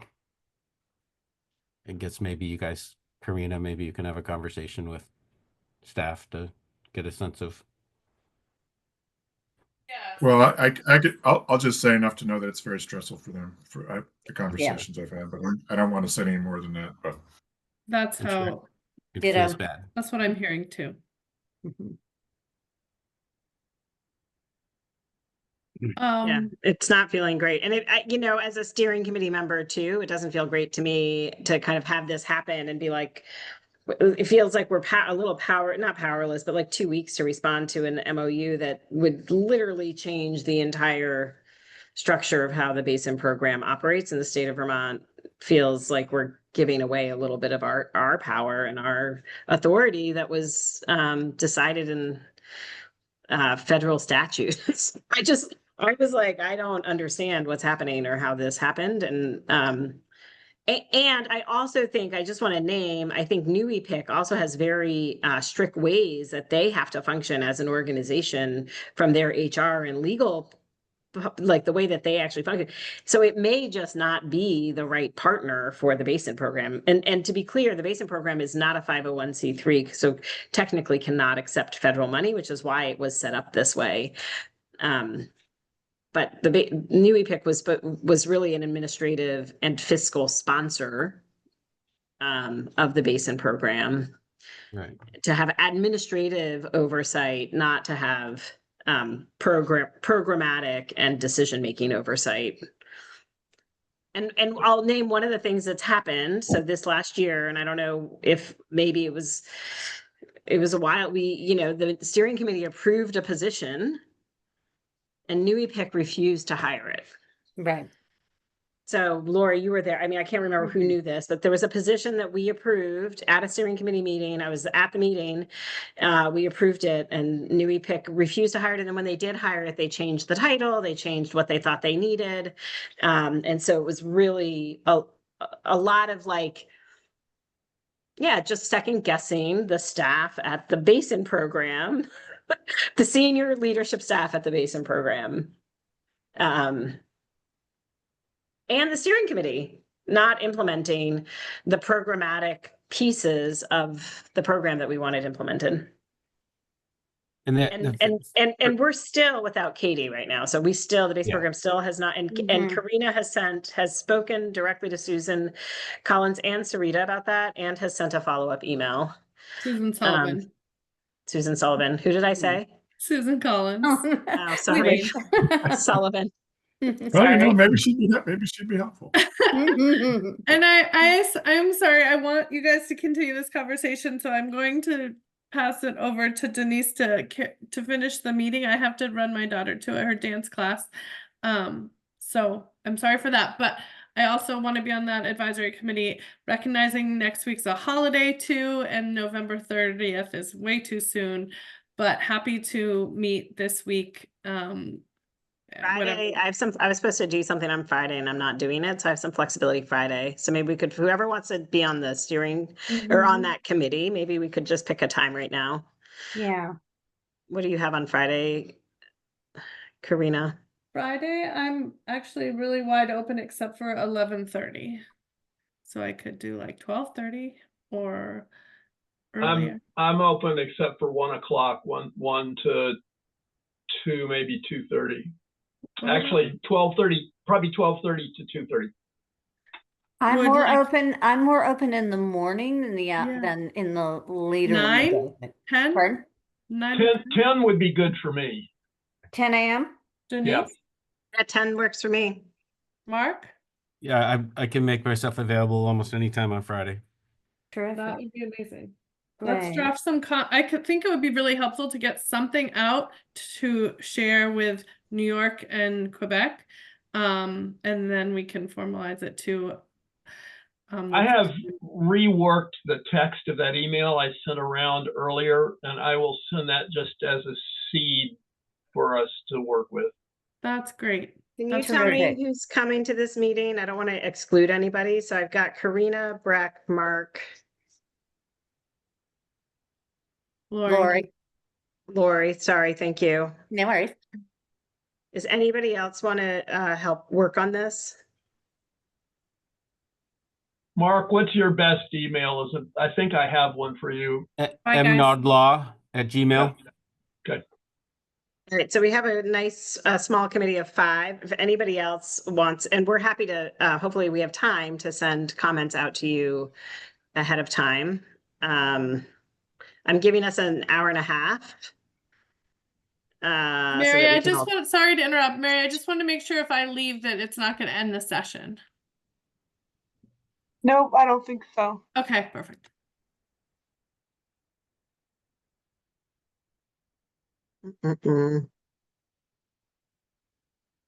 I guess I just that slippery slope that Lori mentioned to reject the direction of the steering committee about hiring a specific staff member to function and run the Basin program is like that's the problem Mm-hmm. that is changing how the federal statute is designed to operate. The steering committee rules. They approve what executive committee and what program staff, whatever those recommendations are. We have those long conversations, those long meetings. They're fleshed out. There's great information exchanged, lots of different views, and ultimately consensus and agreement. And to not hire a staff person after directed by the steering committee approval is like, that's a slippery slope. That's the problem. That I wonder feels how our federal delegation would feel about this. Yeah, I was Yeah. going to say that I think they're pushing this now because Senator Leahy's doesn't have the influence over Right. them. Mhm. Yeah. and That's a big part of it. and our staff are agree. fighting different fights than Yeah, oh yeah. necessarily basic Yeah. program stuff. Yeah. Okay. My Zoom link is not working right now for some reason, so there's a Google Meet thing in there, but I'll change it before Friday. Okay. And Denise, can you just clarify that document? Why is it public or is it confidential? And if it's confidential, why is it confidential? Do not know, Lori. Well, so it said draft, do not share on it on the Not document. distribute, right? Do not distribute. But yet they're asking a public body, the CAC is a public body, to comment on it. And so that is not Denise and Karina Mm-hmm. commenting Right. on it, which is when we Right. both decided we gotta get more input. We can't do this by Mhm. ourselves. The CAC is a public body, so it is now a public document. Right. I don't know. Mark is the lawyer in the room, but my view of it is that, you know, a body can deliberate privately about, you know, an important operational, potentially controversial document and try to get it right, okay? And they have now released that to a limited number of people, the members of the steering committee. We are all governor's appointees, right, to that committee. I think it's appropriate that you seek advice, that Karina and you seek advice from the governor's appointed committees. We're not just Joe Public, you know, we are appointees to this committee to craft a device, to craft a response that then gets funneled back to the steering committee by Karina as the duly appointed member of Vermont CAC. That all makes sense to me. Right. But it does make sense to me that the steering committee has put together a document that they say do not distribute. I mean, it's not supposed to go out to the public. I mean, I understand that. I just worry about the whole 2 weeks. That seems a Oh. rush to judgment, and that's my, you know, my concern. And I'm really glad that they I have a- asked for extra time. And it's good. Once it's signed, it's a 5-year commitment. I have Mhm. something to say, which is that the fact that they've asked it not to be widely distributed, that doesn't, I mean, we have open meeting law, so well, that's it. Yeah. it doesn't fall under open meeting law. It's out. That's the way it is. Maybe they mean don't send it out to the press or something, but I don't. We will not do. This is this is a public meeting, and Secretive about, I mean, we are appointees of the governor, and I think you're right. And so I was advised that we actually, could no, share. we're not all appointed by the governor. Oh, right. We are appointed, 4 of us are appointed by the legislature. Right.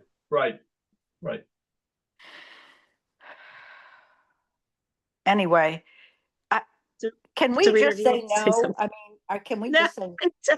we have to provide comment, and then maybe at the steering committee meeting, Karina can say no when the vote comes. Yeah. But we should provide comment and see what they bring back to us. I just don't know how we're gonna provide comment, then they're gonna fix it, and then we could just say no that's not good enough. We haven't had time to deliberate it. You can't rush these. And I think there's some intentionality in trying to push it through. That's happening here. That's making me like, I have like hives. I mean, it just makes me so uncomfortable that this is that was true. the approach. We've got the federal government has been out and no one's been able to look at it from their side. So do they have the power to pass this without? The steering committee the steering committee would have to vote on it. So the steering committee on December 18th, they will be calling the vote on this, I believe. Maybe they won't if there's too much negative comments on it. My assumption, or what I've been told, is they are trying to get it to a point that the steering committee will approve it on December 18th at the steering committee meeting in Plattsburgh. If anybody wants to come, you're welcome. It's a public meeting. And the steering committee would have to vote yes or no on it. Like we are a voting body still at this moment in time that oversees the Lake Champlain Basin program and its impact on our watershed. That is still our role. So yes, I think Karina will have a vote at that meeting. I think reaching out to the congressional delegation is exactly what to do. I think the congressional delegation has this MOU, by the way. Well, they need to hear what you're thinking. They need to talk to Mark, you, and whoever else wants to talk to them. It's too bad that Karina has left the meeting. Do you know, Denise, has she made any comment about what the sentiment of seemed to be of the steering committee in discussing this at the meeting she attended? Or was it discussed at the meeting she attended? We got it 2 weeks ago, so it came out after that meeting. There has not been a public deliberation on this document. The only public deliberation on this document is going to be at the steering committee meeting on December 18th, after they gave us less than a month to provide comment back on it, and less than a month and a half for them to be able to take that comment, implement it into a document, give it back to us so that we have even more opportunity to review it, and then vote on it on December 18th. Because it's vague. Yeah. I mean, it's There's just two executive basically committee meetings outrageous. before the 16th steering committee meeting. December 8th and tomorrow are EC Attend meetings. tomorrow's. I think I can attend December 8th. But again, Karina's our chair, so she Yeah, should just she's- feel empowered Yeah. to do it. Yeah. Right. And yeah, I'm probably going to go to the steering committee meeting, but not vote, obviously, because we only have one vote at the steering Right. committee meeting. I think that few people should show up. I think Mark should show up. I think anyone else who feels strongly and knows what's going on should show up. And I think they should just look at you and realize this is not a good idea. And I think they need to get some phone calls. I do. Sarita, do you, Yeah. yeah, Sarita, do you have any thoughts, or I feel like you were coming off mute a couple times. You're still muted. I was just, I think I got when you were talking about Karina, I thought you were saying Sarita. And I'm just observing, so I'm not voting or anything. So I think that's what Okay. happened. I was trying to Okay. clarify that. Well, thank you for joining and listening. We appreciate it. I know it's 7:30, you all. Yeah, I need to head out. We've hung in there. Thank you for the discussion. We have our small little committee. We'll meet Friday at 10 to 11:30. If people have time in between then and now to take a look at that, I would also look at the enabling legislation. Both documents. Mark, I cannot tell if the 2022 one actually passed into law. Yeah. The 2002 one is Yeah. the last one I think that was That shows voted up as a on. bill, right? Yeah, it's introduced. It has not been. Right. Yeah, I don't think it's been passed. But 2002 was the enabling legislation for the Lake Champlain, the Patrick Leahy Great Lakes. That's when Lake Champlain was named a Great Lakes. Right. I thought they 02, changed. 02 is what acknowledged the basin program. Yeah. And Yes. it was the Moynihan Lake Champlain Basin Program at the time in honor of our guy across the lake. I Yeah. didn't see that the Leahy bill actually passed, even though I everyone think moved remember as he if got it the did. money, but he didn't get the bill passed or something. Well, 35 Yeah. million a year until 27 Yeah. was pretty Mhm. impressive. He deserves to have his name on it. All right. Good night, folks. Thanks for inviting me. Thanks Right. for being Thanks here, for Mark. coming, It's so Mark. good to see you. Nice Yeah. to see you all too. Sorry, we only call you when we need legalese stuff, but All good. you're always welcome. Great. try. Well, thanks for putting the brakes on this and also bringing it to our attention and Yeah. moving things forward. You're welcome. All right. It was a group effort. Mary, what? Do you want me to make a Zoom link or like anything like that? For the meeting? Do we want Oh, you to? can you I provide a already Zoom? did. Yeah. I already did it. Oh, great. Okay, I thought you said you were having issues. So if you have any more problems, just let me know. Okay, I created the meeting. It's only a Google's. The Zoom wasn't allowing it to. But it'll be. There's just something. It'll be fine by then. Okay. Great. Thank you. All right. Thank you. Take care. You all. Bye, Bye-bye. Mary. Do you want to come to that meeting? I can if it would be helpful. Okay, let me think about it. I don't know yet. I feel like Either there's way is fine. because of Bye. because you work for the state, it makes it a little tricky. It would be tricky if Katie was here too, because of the base. I don't know. Let me think about it. I don't want to Yeah, put you in. whatever I don't want to have like I'm trying to avoid conflict of interests and things like that. So All right. okay, have a good night, you guys. Randy, nice to see you. See you soon, hopefully. Bye, Andrew.